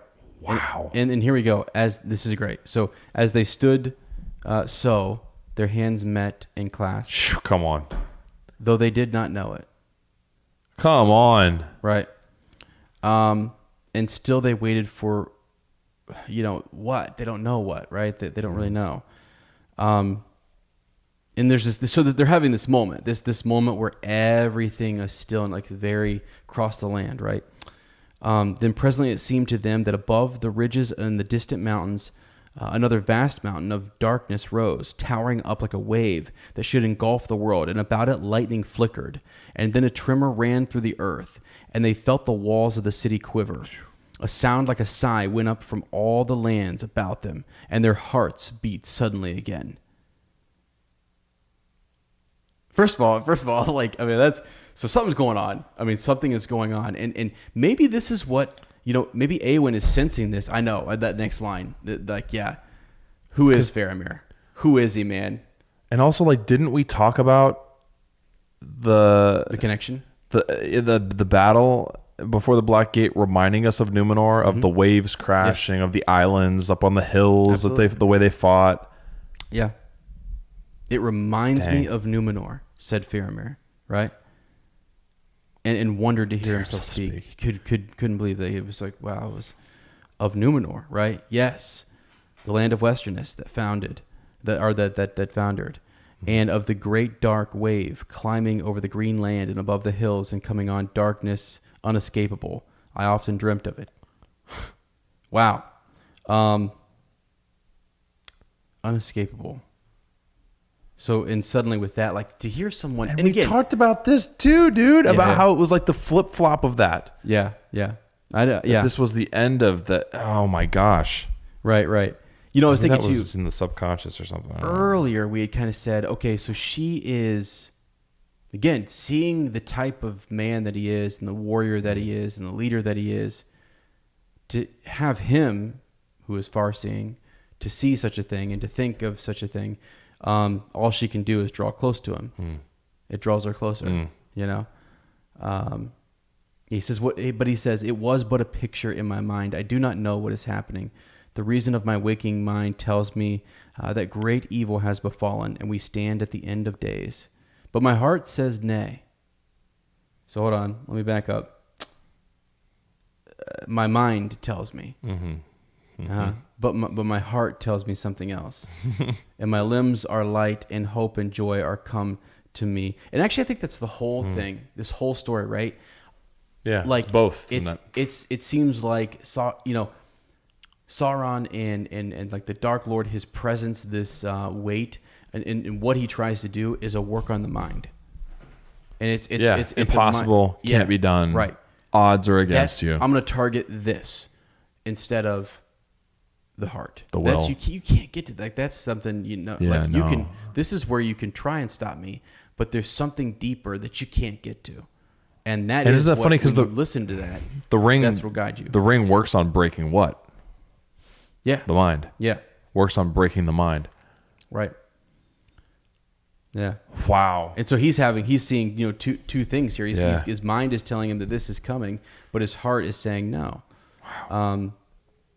And he says, and hope and joy are come to me that no reason can deny. Éowyn, white lady of Rohan, in this hour I do not believe that any darkness will endure. And he stooped and he kissed her brow. As she's leaning in close to him. Let's just blow this moment up here, okay? It is awesome. It really is awesome because they are two, they've turned into, especially Faramir. When I was always like, yeah, let's go. But this, I'm loving this. So they stood there, and this is kind of this is great. So later on, you'll see. Often they're walking and they're on a wall and they're up above where people can see them. Yeah. And so I think it's good for the people to see the steward walking around, and that would give you hope. He's healing. He's walking around. He's still there, he's still looking eastward and has a hope in his. It gives the people hope, I think. So there they are. Here we go. So, and they stood on the walls of the city of Gondor, and a great wind rose and blew. And remember, the wind had gone away, and you see it kind of, come and go. Yep. And their hair, raven and gold, streamed out, mingled in the air. And the shadow departed, and the sun was unveiled, and light leapt forth. Wind and light. Yeah, right. And water. Yes, and water there of the Anduin, right? Shone like silver. And in all the houses of the city, men sang for the joy that welled up in their hearts, from what source they could not tell. This power, this dark, evil presence lifted. Mm-hmm. Yeah. Man. Yeah. And so they can do nothing but to sing and to kind of cry out here. And this is what the people do sing. They sing, "Now ye people of the Tower of Anor," and then for the realm of Sauron is ended forever, and the dark tower is thrown down. I mean, that's what they're singing about.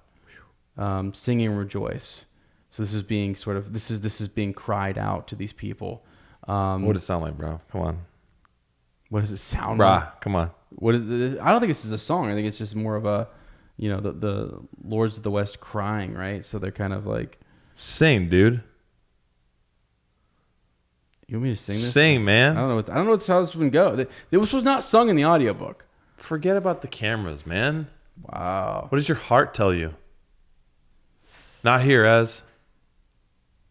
Here. My heart. I don't know.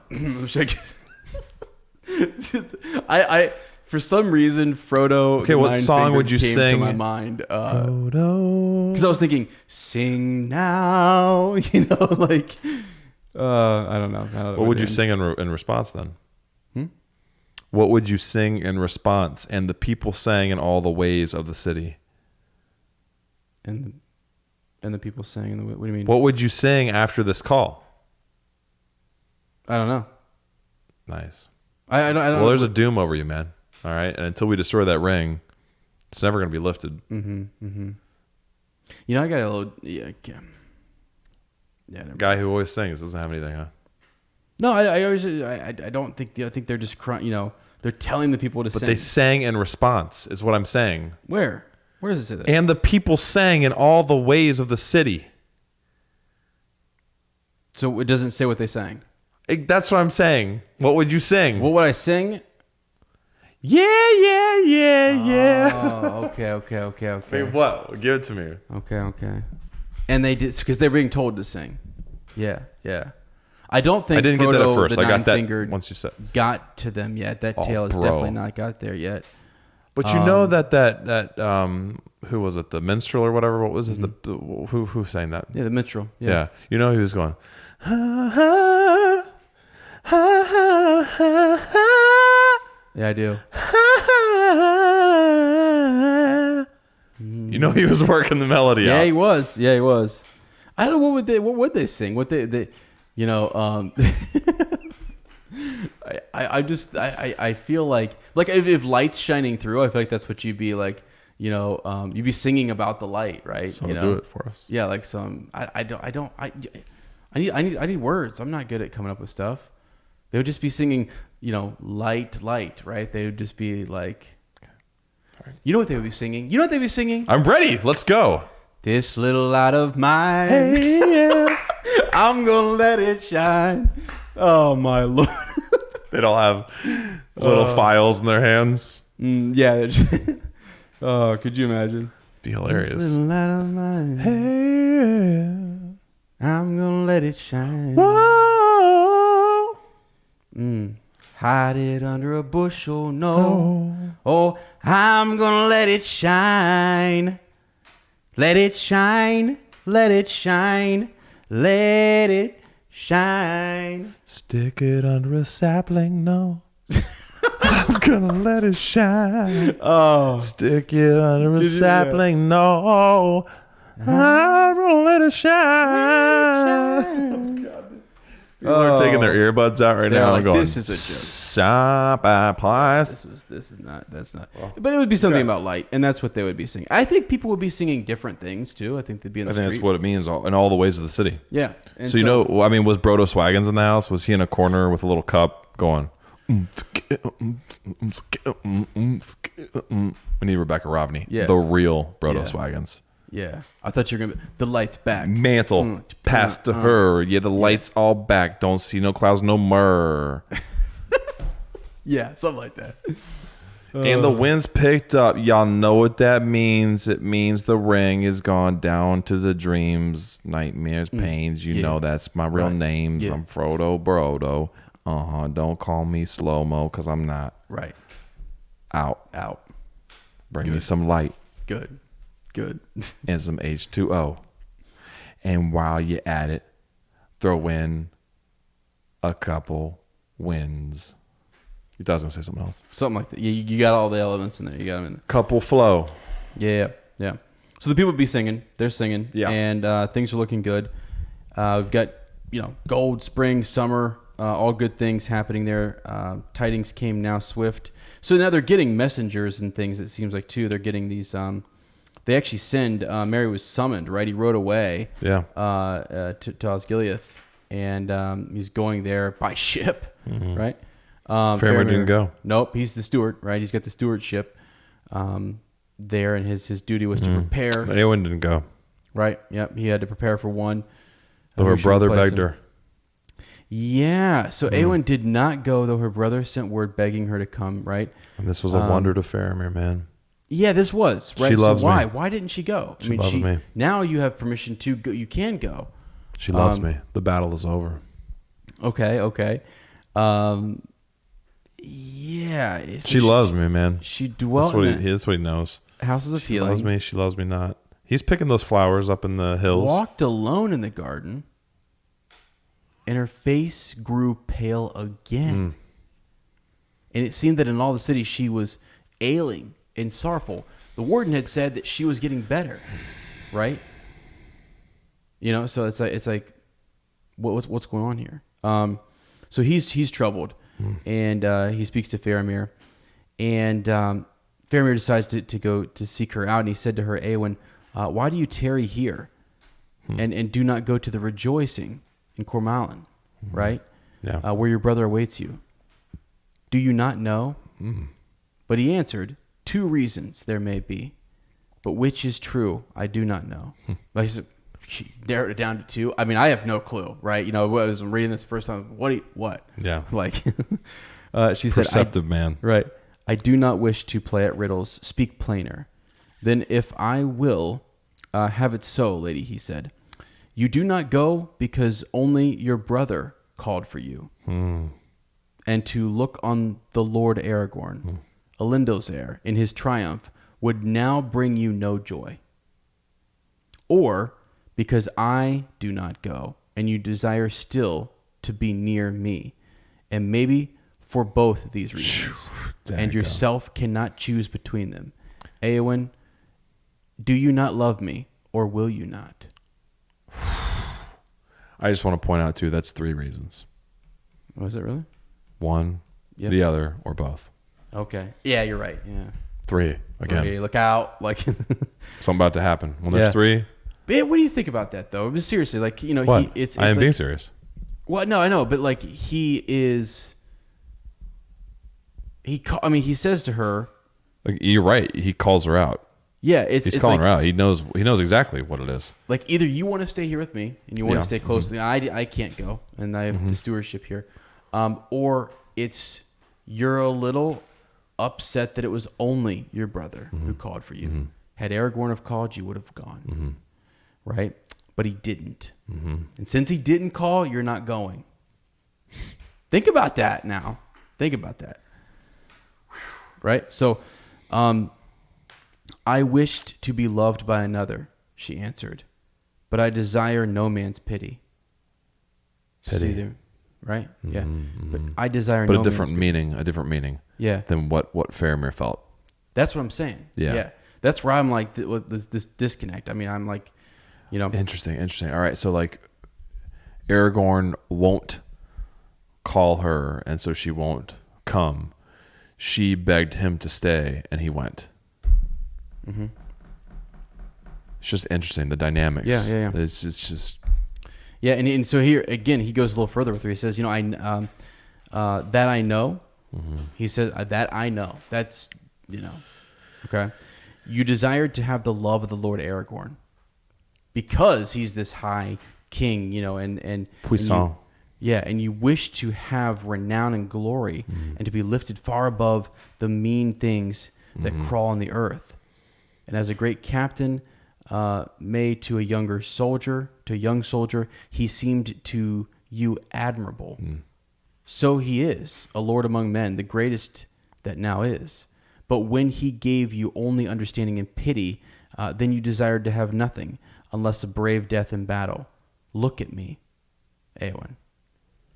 Again, you talked about how he gets her to look at him and to, And Eowyn looked at Faramir long and steadily.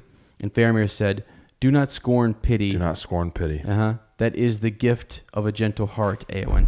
And what has Tolkien been teaching us this entire story? Yes, right. But I do not offer you my pity, for you are a high lady and valiant, and have yourself won renown that shall not be forgotten. And you are a lady beautiful, I deem, beyond even the words of the elven tongue to tell. Man, and I love you, dude. It's not even that. It's not even that part at the end that changes her heart. It's that he says, don't scorn pity. I don't give you my pity. I don't pity you. That's what changes her. That's what changes her, dude. Yeah. Because everyone, that makes total sense. That's what Aragorn did. Pity and understanding. Yeah, okay. Right. I understand. Right. Yeah. And Faramir says here, you don't need my pity. Right.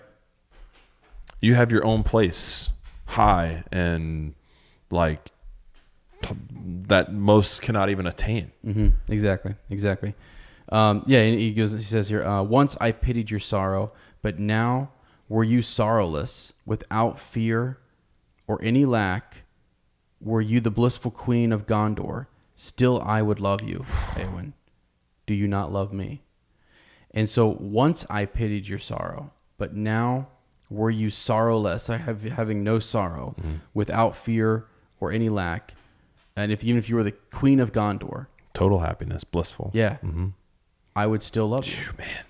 And so it's sort of like, I'm going to take you, I think, so it's almost like she's thinking, well, this is because, he has pity on me and he's this, what I'm saying? That's the way I kind of initially felt. It's like, well, here we go again, and that's not what I don't want that. Right. And stuff. And it's like, no, it's more, I just perceive it. I see what's going on. Right. And therefore, to some degree, you can have pity, but that's not it. That's not the end of this. That's not why I love you. Yeah, exactly. There you go. Yeah. And so then the heart of Eowyn changed. Yeah. Or else at last she understood it. Yeah. Right. So maybe she knew it before, but she didn't understand it. Right. That what was happening. I got you. You know what I mean? Those pages before where it was, we said, what is this? What is this? Yep. Does she know? For sure. Man. Yeah. So, goodness. Yeah. So now she's understanding it. Yeah, right. That her winter had passed. The sun had shone on her. And man, so she's actually, this again, I say they're elevated and they're up in this spot where everyone can kind of see them.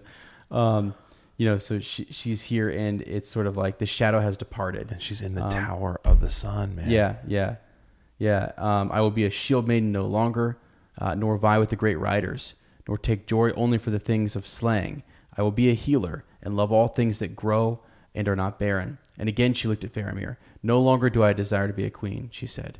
Right. She's now she's understanding it. She's seeing it. Right. What? Yeah. This is awesome, dude. And the transformation from being a killer to a healer. Yeah. Man, and you talked in the beginning about Aragorn having both sword and both. healing. Yeah, right. Yeah. And almost how the time of being, the time of the sword is at an end.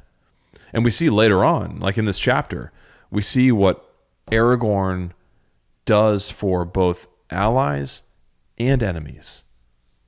Right. Pardons he gives. That's true. That's Like the time of the sword is over, the time of healing, great healing between peoples, between, people and the earth, individual healing. That's the new age. Been a lot of hurting going on. Now it's time to heal. Yeah. It was great. Well, and even so, I don't know what they talk Éomer and Aragorn later about the two kingdoms, and it right, and so you have here right. She kind of brings it up like, so what would we do? I mean, am I going to leave my people, and are people here going to say that you couldn't find a descendant of Numenor or what have you? I mean, there was none in Gondor, man. Yeah, and it's like what there were no women of the race of Numenor to choose, right? I would, said Faramir, and he took her in his arms and he kissed her under the sunlit sky. And he cared not that they stood high upon the walls in the sight of many, and many indeed saw them and the light that shone about them as they came down from the walls and went hand in hand to the houses of healing. Whew. Yeah, and this is then the warden finally he comes back and here she is healed. Now I see it. Here is the lady, and now she is healed. And he said, "I release you from my charge and bid you farewell, and may you suffer no more hurt or sickness." Right? Yeah. And how that was the last healing that had to take place. Mm-hmm. Yeah. Wasn't even necessarily the 7-day thing. It was that's what had to happen. Yes. Yeah. Right. It really wasn't about like time there. It was. Well, yeah. Well, I mean, it was. Time, yeah. Right. But no, you're right. It could have. I mean, it could. Well, I don't know. Could it have happened? But I don't know. Like that's the thing. That's a whole. We asked that question throughout all these stories. Like, could it have happened in a different time or a different way? And it's like, well, it didn't. So maybe it wasn't supposed to. Yeah. Part one over. Part one over. Man. Basically, she says there, like she tells the warden, now I don't want to leave.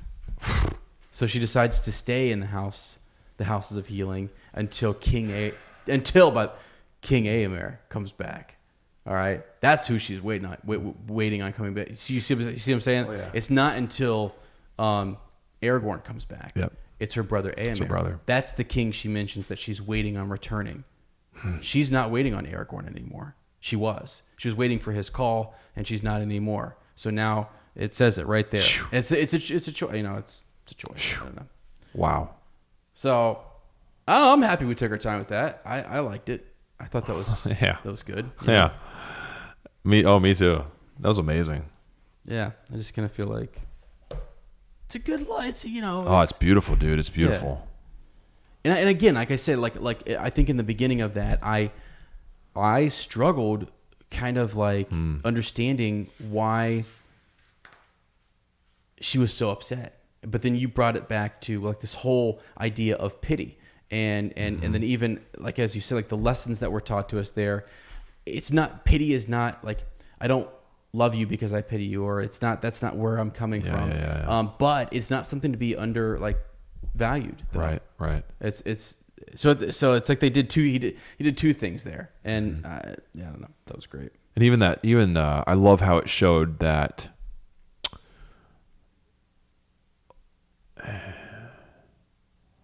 I don't know. I was going to compare it to something else, and I don't know enough about it to compare it, saying that the other is flat. But this is not a flat love story. It's very like messy, and there's a lot of honesty. Yeah. That I mean, like Faramir could have been like, all right, well, I give up on you. Yeah, and that's and she could have done the same thing. She could have said, well, I'm not going to go walk with you. I'm not even going to give you a chance. Right. And I'm not going to give myself a chance.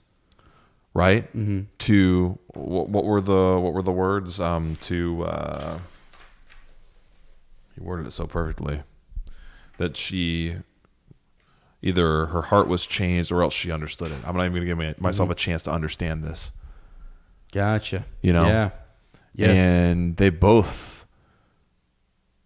Yeah, man. She and even though there were times where she waned, right, and sort of like didn't come meet him and walk with him, or whatever, that right, she didn't give up on that. It's interesting. It's interesting. And there's nothing wrong with being in different places at different times, right? Like, so no, not at all. Like in what what was given to Faramir. I think we try and force that other stuff is when it gets bad. That's when if you're like trying to force feelings or a relationship, it's not going to work. It's not going to work. Well, and actually, here's something too. Maybe Faramir, like this whole idea is that he is far-seeing, and he is able, like what he sees in the mind and stuff is going on there. Yes. His heart was more open, and then so boom, he's able to sort of listen to that. I feel like hers is more closed off, and she is sort of like these are the people. Her brother, King Theoden. Yeah. These are and that's I tried with Aragorn. I tried to make it didn't work.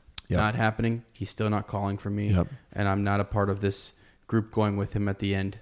So the heart's closed, and it takes time for it to open and for him to kind of, for her to understand, as you said. And far seeing, even going into the idea of being, seeing big picture and like the whole patience piece of him thinking she's not going to understand this or change, or her heart be changed. And I can't put a time limit on this. He didn't say all of what he said in this chapter the first, right after he met her. Right. No. Walk with me a while. Yeah. And they were silent for a while, and that was fine. And she didn't want to talk? No. But then not at first, and then it says, then they did give way to speaking to each other and walking and more and more. So I don't know. It just grew. And I think that's actually good. That's, it's hard to imagine that all of a sudden we're instantly in love. That sort of wow, it doesn't make any sense here. He just saw her, they're in love. She was in love. Boom, there they go. And it actually makes it better. Yes. That this feels real. And that's probably what a lot of people were predicting, I'm guessing, when they first read this, because that was probably pretty normal in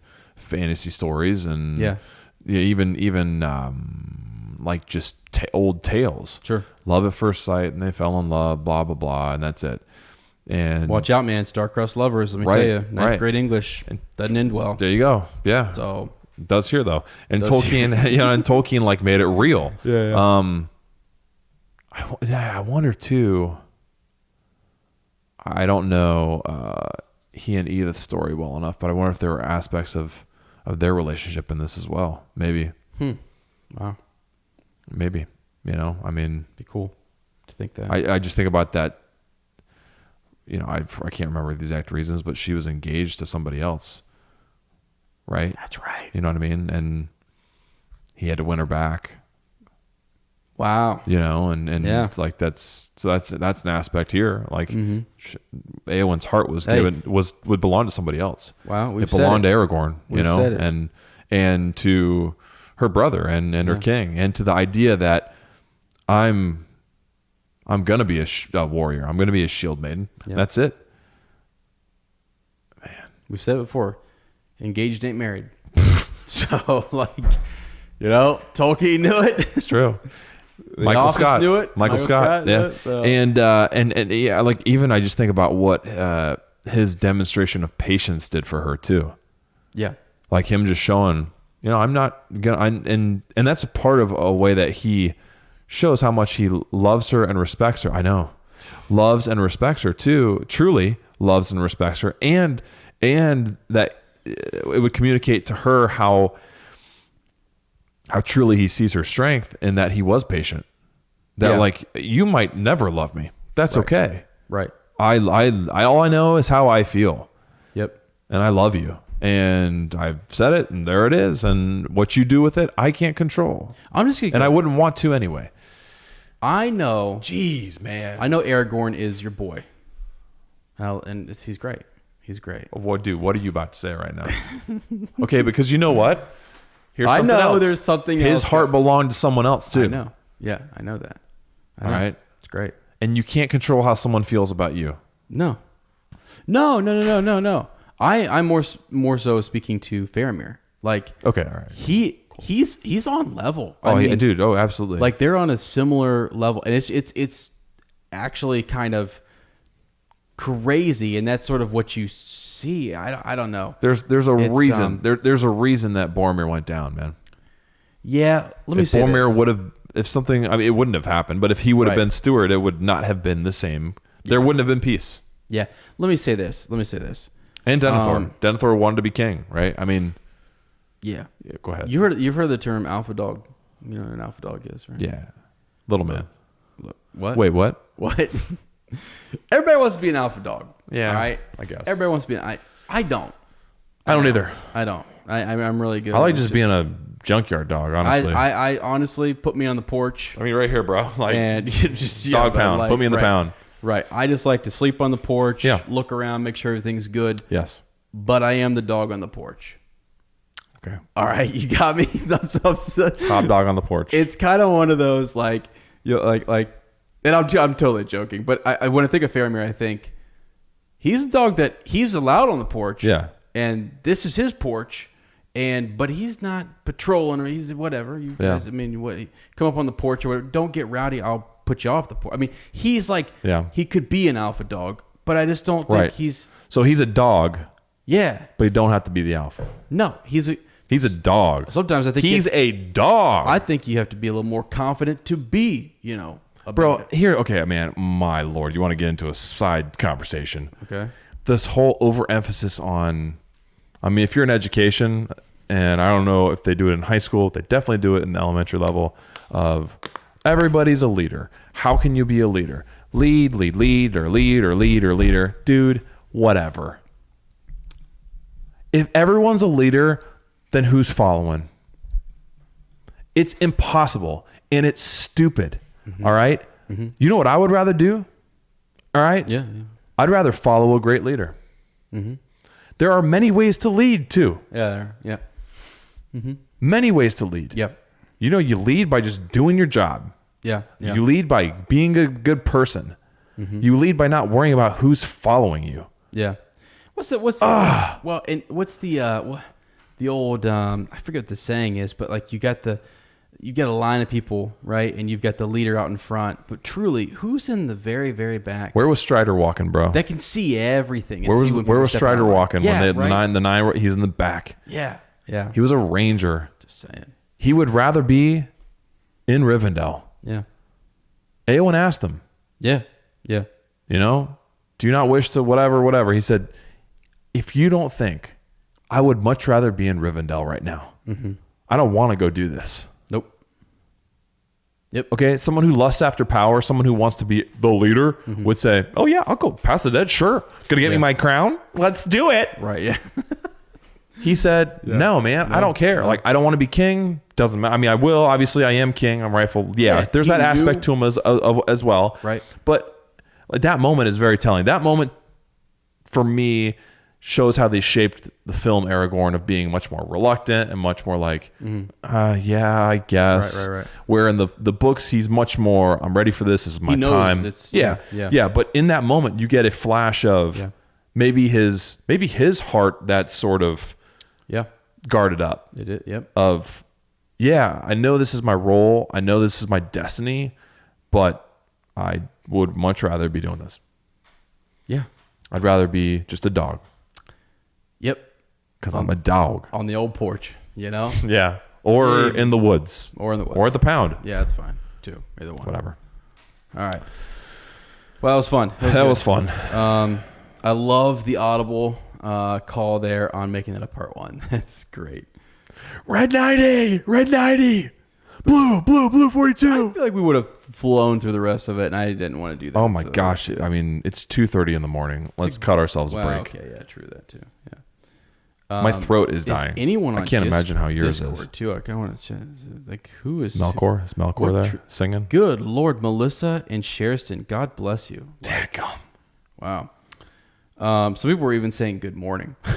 Sweet Lord. Like, come on. Yeah, that's true. That's true. My girls will be up in 2 hours. Yeah. So, all right. So with that, then let's, here we go. Let's get into, I've got something here for Bywater Post, if that's all right. Yes, please. Is that okay? Yes. Yep. Sorry, I'm just responding to my sister to tell her to not drink Diet Pop. Oh, yeah. She just got up too, right? So it's morning for her? 1:16. She texted me. So she was probably up feeding. Oh, okay. Gotcha. Little JoJo. Gotcha. I just kind of figure, All right. So here we go. This week's Steward. Yeah, here we go. All right. So this is Catherine Catherine Mobbs. Cool. This comes from her. So, just stumbled across your podcast recently. I've been a fan of Lord of the Rings since I was in 6th grade when I saw a preview for the first movie. I love the Harry Potter books that had been released at that point, and The Princess Bride and Star Wars were some of my favorite movies. I told my parents I wanted to see it, and they told me it was based on a book series. Naturally, I had to read them. My parents bought me the series, and I had the whole thing read before the first movie came out. Wow. I've been hooked since then. Waiting for each new movie was like waiting for Christmas to come. That's what I love about it. Was inseparable. Christmas movies. Still around Christmas time, I think. The Lord. No. Yeah. When it was announced that they would be making The Hobbit into a movie over 10 years later, my now married adult teacher self was as giddy as the 11-year-old me when I saw the first preview. Yeah, I was too. I filmed the trailer. Really? I took a camera into, I can't remember what movie it was playing. You're kidding me. No. I just saw that movie just for the trailer, and I had my little like Kodak camera thing that had video mode. Yeah. Put video mode on and filmed it, and I watched it back. You know you weren't allowed to do that. Yeah, well, I wasn't bootlegging it. What were you doing with it? Watching it myself. Okay. Well, sounds like... But a lot of people, I remember when that trailer came out. Were you mass watching it? What? Were you mass watching it? No, I wasn't Catholic, so. But I remember a lot of people were going to whatever movie that was, watching the Hobbit trailer, and then just leaving. Really? It was one of those. Like, I think people did that for Force Awakens, too, didn't they? When the teaser trailer came out in theaters, because at that time it was like the first...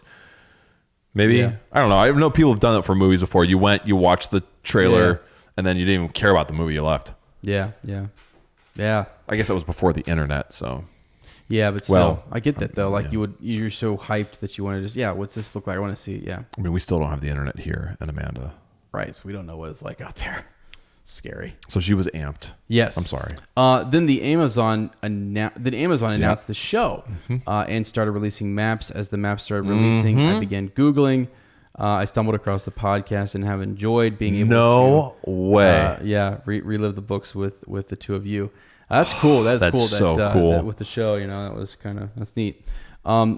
It had been great to work in my office and listen as I work, and it has renewed a love of the books in me. I look forward to the long road in catching up with you two, and what a fun journey it's going to be. Thank you. And then this was great. So we have like a picture here. Lord of the Rings here. So this is her. I love that onesie. Isn't that cute? I've seen that one before and I love that. Oh, adorable. Really? That's cool. That's actually pretty neat. Lord of the Rings. Yeah, what are those things called? I've actually posted a picture of Winnie with the gold one before. You have? Yeah. I think I said Lady of the Ring or something like that. Yeah. I don't know what they're called. The stacking rings? Yeah, those for babies. You get different sizes and colors. That her son, daughter? Yeah, I didn't say. So I hate to assume because people always think like Charlotte's a boy, and people thought Winnie was a boy. Hey, little guy, right? Dressed in pink, man. Right. That's cool. But so cute. That's cool. That's awesome. Such a cool man. Just a cool way to like. I love when Catherine. Thank you. Yeah, awesome. Thank you, Catherine. I love to hearing like those stories that are like ours, like seeing the trailer, and then hearing like how old people are. Like, she was in 6th grade. She's about our age. I was 7th grade. You were 8th grade when the first one came out, and just I don't know, it's cool, man. Yeah. And then just hear her passion, how she said she had read the book, all 3 books before the first film even came out. So she saw the trailer, was interested. Yeah, that is crazy. Because I didn't read. I saw the first movie without having read any books, and then after that, read the books. Yeah. So I only went in knowing the books for 2 and 3. What year did the first movie 2001. come out? 2001. December 19th, 2001. December 18th, 2002. Right. December 17th, 2003. Yeah. What? Think here. Wow. So we would have been in middle school, right? 7th. 8th, 9th grade for me. 7th, so 8th, 9th, 10th. Gotcha. Wow. Yeah. Okay. Because I remember, like I told you, the 6th grade is when I started with The Hobbit, and then from there, I muddled my way through as a middle schooler, trying to figure. I was not a good reader, amazing. and so like I remember that being my first read through, not even knowing that they were making a series. Yeah, and sincerely, not even knowing, just thinking these were cool and reading them in church because because of Aunt Betty's stash. Aunt Betty's stash. I had to get one. She had to shave, didn't she? Oh, you have to watch. Yeah, you have to listen to Narnia for that. Let me tell you. Yeah, but anyway, I don't know. Just kind of that's cool. It's a cool connection to think that we were reading those around the same time and stuff. It's awesome. So that's all right, awesome, cool. Catherine. And that's beautiful. it. So we have more coming next time. Man, we're getting new ones every day. Yes, I know. Every day. So just know that we're reading, or I don't read them all the way through, but I kind of glance at them as they come in, and I'm like, oh my gosh, wow, this is oh my gosh. Right. So we are seeing that. So if you're sending it now and you're like, where is my my story? It's coming. It's coming. It's there. Yeah, and we have also kicked around the idea of doing an episode of. Yeah, we're gonna have time to do it too. I think between at the end of this book, going into The Hobbit, and I think that would be a good time for us to do it really over the summer. Do a couple bonus episodes. We could do the one with the trilogy with Hillary. Yes. We have to. And then we could do a Bywater Post deep dive in the bag. Yeah. I think that would be good. I think it'd be really good. Getting deep into the bag. What would we say? Grabbing in the bag. Bottom of the bag. Bottom of the bag. Sure. I like that. Slogan machine over here. Underhill. Wait, Underhill. For Hillary. That sounds... No, it was good. There's another meaning, though. I don't like that. Really? I don't know. Bro. I'm sheltered. Let's move on. I don't know. You're not as sheltered as you put on. Strawberries with cream. All right. Okay. So originally we were going to go through the whole chapter, right? Full disclosure, I'm kind of glad because I didn't finish the chapter, so I'll be a little more sharp next week. But life happens, guys. Book club. Oh my god! You always have the dunce. I just read this. These are gold. The stuff you write in here is just gold. Thank you, my friend. Thank you. Oh, and I have your vision there. You're going to talk about your vision, probably, right? Yeah. I think originally I was going to say, well, for this week, I guess we can split it up, but it was pick your poison. That we've never had this before in Strawberries with Cream. You have an optional, one or the other. Okay. Describe a moment you fell in love, or recount a time one of your homegirls got the recognition they've always deserved. So kind of playing on the love story in the first half and the coronation in the second. Let's go with a moment you fell in love then, since we, Well, yeah, that's what I was kind of getting at, is we're going to break it into. Got you. Hey, I got you. I'm here. You got enough room? Are you really? You've already told yours, right? Yeah, but actually, I had a different in mind. Really? Yeah. This would be great. This is good. Well, so I met Sarah actually on a soccer field. Mm-hmm. This was like 2 years before we went on that trip. Yeah. She was dating somebody else. Didn't even look at me. Didn't talk to me. Was talking to Jimmy, because Jim was really good friends with the guy she was dating. Yeah. And so I was just like, third wheel. I'm like, she's gonna say hi to me. Right. I remember thinking like, wow, hot lady, babe. Yeah. Too good for me. All right, cool. That's fine. Yeah. I'll move on. Right. But I never forgot that. I never forgot her. Yeah.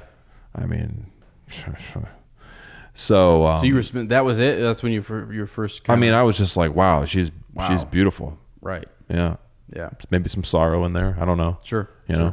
But yeah, I knew that she was dating somebody else, and I thought, way too good for me, bro. Like how you thought about her. Yeah, absolutely. Right? Yeah. Sarah, she's kind of a little uppity or something. Right. And I was like, way too good for me. Fine, whatever. Right. I'll move on. And but then that was the first moment. And then getting on that plane for the trip, I was like, I had heard Jim, my buddy Jim was like, yeah, Sarah Andrews is going on this trip and stuff. And I was like, oh, wow. And I remember seeing her name on the list. I was like, okay, wow. Mm-hmm. All right. Definitely, some tinglings or whatever, or feelings, whatever you want to call them. Yeah. Butterflies. Yeah. Butterfly kisses. I think that's a different context. But I was just like, all right, wow. Whatever. And we had like several plane flights. Like we flew into Las Vegas, and then maybe it was just Las Vegas, and then into San Diego. But you were a small group in proximity, you're talking to other people and stuff. And I was like, I hadn't said hi yet. And I was like, geez, dude, I'm like, I don't like, and I knew she wasn't going to say hi to me. Did you shake her hand? Nope. What'd you do? I just said, I've got to say hi or it's just going to get real damn awkward. And it's going to be one of those things. Why didn't you reach your hand out and shake her hand? Because that's not me, bro. That's your move. Okay. So, and I just thought to myself, I was like, if I don't say hi, something, it's not going to happen. It's going to be one of those things where it's like, should have made that first move because it's too late now and it's never going to happen. And just like both parties would kind of go like that. You come together and if you don't do that, then you just, it's just natural kind of thing. You have to have a crossing point. Yeah, or otherwise you never come. You either keep going this way, or you come together and you're one. Right. That's it. But if you never come together, you're that way. So I was walking down the aisle, hearts racing because I knew what I had to do. Gorgeous Sarah Andrews just standing there, and I walked by and I just said, "Hey, how's it going?" And she looked at me and was like, "Good, how are you?" Like, "Good." Went to my seat, and that was it. Wait, is that the first time you spoke to her? Yeah. Let's go. She remembers that vividly too. Let's go. So I mean, she says at that moment, she's like, "Oh, I can't believe this scruffy looking nerf herder just said hi to me." Yeah. So it's one of those things. It was like, all right, I've said hi. Now I can move on. I can talk to her. I can get to know her, and it's not like just this, "Hey, how you doing?" Like, like I just had two images in my mind. I had the first one, which was really awesome, and then I had the second one, which would have been hysterical. Classic Lane walking by and just butchered that tripping one. over a curb and Oh wow. saying, "I'm gonna go get some healthy ice cream." It's awesome. Yeah, that's fun. Cool. What about yours? Yeah. So falling in love, right? Yeah. I'm gonna do a strange one. So Is that what you said to her? Yeah, that's what I said. The girl, and or she was like, seriously, stop. I'm like, wow, did I really start with that? And then we fell in love. So, are you calling me a strange one? So have you ever had? This is for everybody who's listening too. Oh, geez, right. Yeah. Have you ever like growing up and Never like grew had up. like a dream girl, like a girl in your dreams who you like were in love with? That wasn't a real girl. It's not real. Can't say as I have. Really? No. Okay. No. I mean, I had like celebrity Have I crushes. ever told you this story about my? Does this go along with your vision? No, I'm skipping that. Actually, I've decided. Yeah, that's an after. A little too podcast. revealing. Yeah. This is Okay. For those of you watching at home. Wow. No. So I was with I don't know, growing up. I forget. I was in elementary school. My grandma. We were always in the car. Mom and Dad were working a lot, and so we would drive around with Grandma, go into town, come back. There's this spot. You know when you first get on like a Shockton Road in Mount Vernon, and there's that little weird sort of like turn thing. There's a huge tree there. There's a huge tree on that corner, and there's a house. Grandma knew someone who was there, and so we would pull in there from time to time. I don't know if there was a girl at that house too or not. I don't know what caused this to like this came on, but in my dream, we were there at that house. So you were dreaming asleep. And we used to, huh? Is this a fantasy or were you sleep dreaming? This was a straight dream. Okay. I remember this dream Straight because dream. I actually, so like like you had the journal in school, and my mom eventually asked me, "Who's this girl?" She's not real, Mom. So did she have a name? No, she did not. If she did, I don't remember it, but like I can describe her to you to a T. Like I remember. Could like you draw her? I was in love. Yeah, I was in love with this girl. The first time I met her. Seriously, the first time I met her, it was in my dream. Okay, all right. She's at the top of this tree, the very top, right? And wait, this is an appendices. Is it? Yeah. Dream whale, dream girl. That's what I thought. Yes. And she jumps from the top of that tree. It floats down or what? It doesn't float at all. I mean, just jumped down like it was no one's problem. Like just boom, jumped, landed. Hey, how's it going? She's from a video game. It was really crazy. And I remember going, wow, that's epic.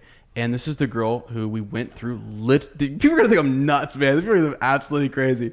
But I remember being at Columbia Elementary, back by the fence, and in my dream, we went there. Like, for some reason, she was on the playground one time. Like, it was a reoccurring person who came up in my dreams. And I literally have no idea how this is even possible, but she was. It was real. And we were at the back of that tree, and I remember it was a spot where there was like some gravel and things, and kids used to like have fun running back there and hiding from the teacher and stuff or whatever. But it was a portal. And she showed me that it was a portal. It took me to a different land. And I used to watch the movie called The Land of Far Away. If you've ever seen that, it's freaking amazing. Christian Bale, one of his first movies ever. Christian Bale is in The Land of Far Away, The Land Far Away. Portal, it kind of sounds like some Narnian and magic, we like go too. there, and it's like crazy. We fight all these battles, and she was literally a warrior princess. I know, I kid you not. I'm not making that up. She was a warrior princess. Well, that's why I thought of it. I was like, holy cow, like that actually. Yeah, she had, What if you met this? So has she aged as you've grown up too, or no? She did for a little bit. Yeah. Yeah. What if you met someone? Wild. What if you met someone in real life and you were I'm not like, even embarrassed to tell would you it, 'cause, like, would you I was in cry love. if you met her in real life? Oh yeah. Like if it turned out you found someone who at least looked like her and you were like, oh, Yeah. oh. It's odd because they kind of do know what she looks like. It's crazy. It's crazy. Wow. It's crazy. What did she look like? Can you describe her? I don't know. I don't think I'm going to. Yeah. Off air? Off air, I will. Yeah. Yep. Okay. Yeah. So no vision. No vision. All right, cool. No. The only other thing I'll say is that I did fall in love with a girl when I was in 4th or 5th grade at a Kosai overnight trip. Oh boy. Why? Because the electricity's there. The ball We you stayed put overnight, your hand on and the and hair for stays up. some reason, my mom was there chaperoning, but it was a new phase for us. Like, the girls were right over there and we were right over here, and we were like, oh man. Yeah. Isn't that beginning of that stuff like so icky? Crazy. Icky. Absolutely crazy.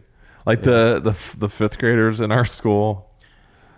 Yeah. They're starting to like develop feelings, and It's every weird. classroom smells like armpits. It's a weird time. Yeah, it's a weird time. I remember that morning. Like I would never want to be in middle school ever again. Yeah. Well, this was the 5th grade. I think this was 5th grade going into middle school, and like it was like you're at that last like leg or whatever. And I remember being woken up in the morning with all my bad breath and stuff, and being asked by this girl, "Do you want to brush your teeth?" I'm just like, so literally the most wonderful thing anyone's ever asked me in the morning. And really, she was saying, "Your breath stinks. You really gotta work on, yeah. Come on." But it's like, wow, you noticed my bad breath. Wow. I was the first person you came over here and told that to. It's so That weird. means it was really bad. Good old 5th grade. Smelled Wow. across the room, honey. Wow. That is amazing. There's amazing. There's that. Well, yeah, I feel strawberried and creamed. It's great. How can our friends share the load? Hey, I would say keep sending in your stories. We said this on Further Up. It is one of the things that truly connects us, and we love to share your stories on the podcast. And we are mapping them out for the rest of this year, and we're going to be sharing some over the summer, maybe a bulk of them. And I think that's going to be great. So I got another one too. Yeah. Go check out Further Up. Yes, sir. It's amazing. And actually a lot of what people have noticed, uppers have noticed from recent episodes of them being like extra deep or whatever. Yeah. It's originated in the world of Narnia. Yes, We it said has. it on the episode today, and you said it actually, Yeah, I and it's totally true. And it's with Goldberry, it's with Sarah, so it's better by 10,000%. Yeah. And just because of her presence, and I don't know, it's really cool. It's really, really cool. Yeah. It's a lot of fun to do, and it's Narnia. I mean, Narnia is great. Truly is magical, and I have to say, I am shocked. I'm not shocked, but I am that we go as deep as we do in some of those conversations, and it's great. Plus, you get to rejuvenating. So, plus you get to hear more of Ezra's voice, which we all are reading about how soothing and calming and beautiful it is, and how it puts people to sleep. And we just recently got a message about your voice and how it put someone to sleep. I apologize again. I think it's meant as a compliment. I said to Lane, I said, "Hey, hopefully, dude, if your voice was the last thing I heard going to sleep, I would have nightmares. I know. I'd be scared. I'd be like, what is going to happen to me?" Wow. Thank you. Am I going to be taken by the aliens, or I'm ready for prank wars to begin? Let's go. I'm singing you to sleep, baby. All right. I think I've actually done that to you before. Yeah.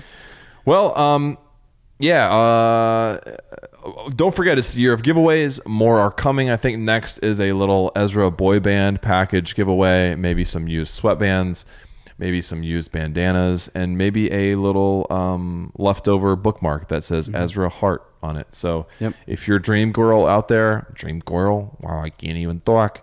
If you're a dream girl out there, get ready. Your time is coming. We want to thank you for Corona-ing with us, the nation, not the virus. Next time, we'll be saying a lot of goodbyes. No, actually, I have to rewrite this.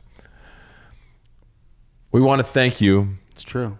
For either falling in love with this, changing your heart, or realizing. What did he say? He said it perfectly. Realizing something you didn't even know you realized. I didn't understand. Yeah. Next time, we're going to be seeing that king put his crown on, man. Let's go. Yeah. In chapter 5, part 2, the steward. I guess really it's the king. It's just the king. The king. Yeah. This was the steward. Yes. It's chapter 5, the king. Yeah. If you like our podcast, don't forget to subscribe, like us, write a review, leave a comment, or jurt us a Shadowfax. We'll see you in a fortnight, and remember, Frodo lives.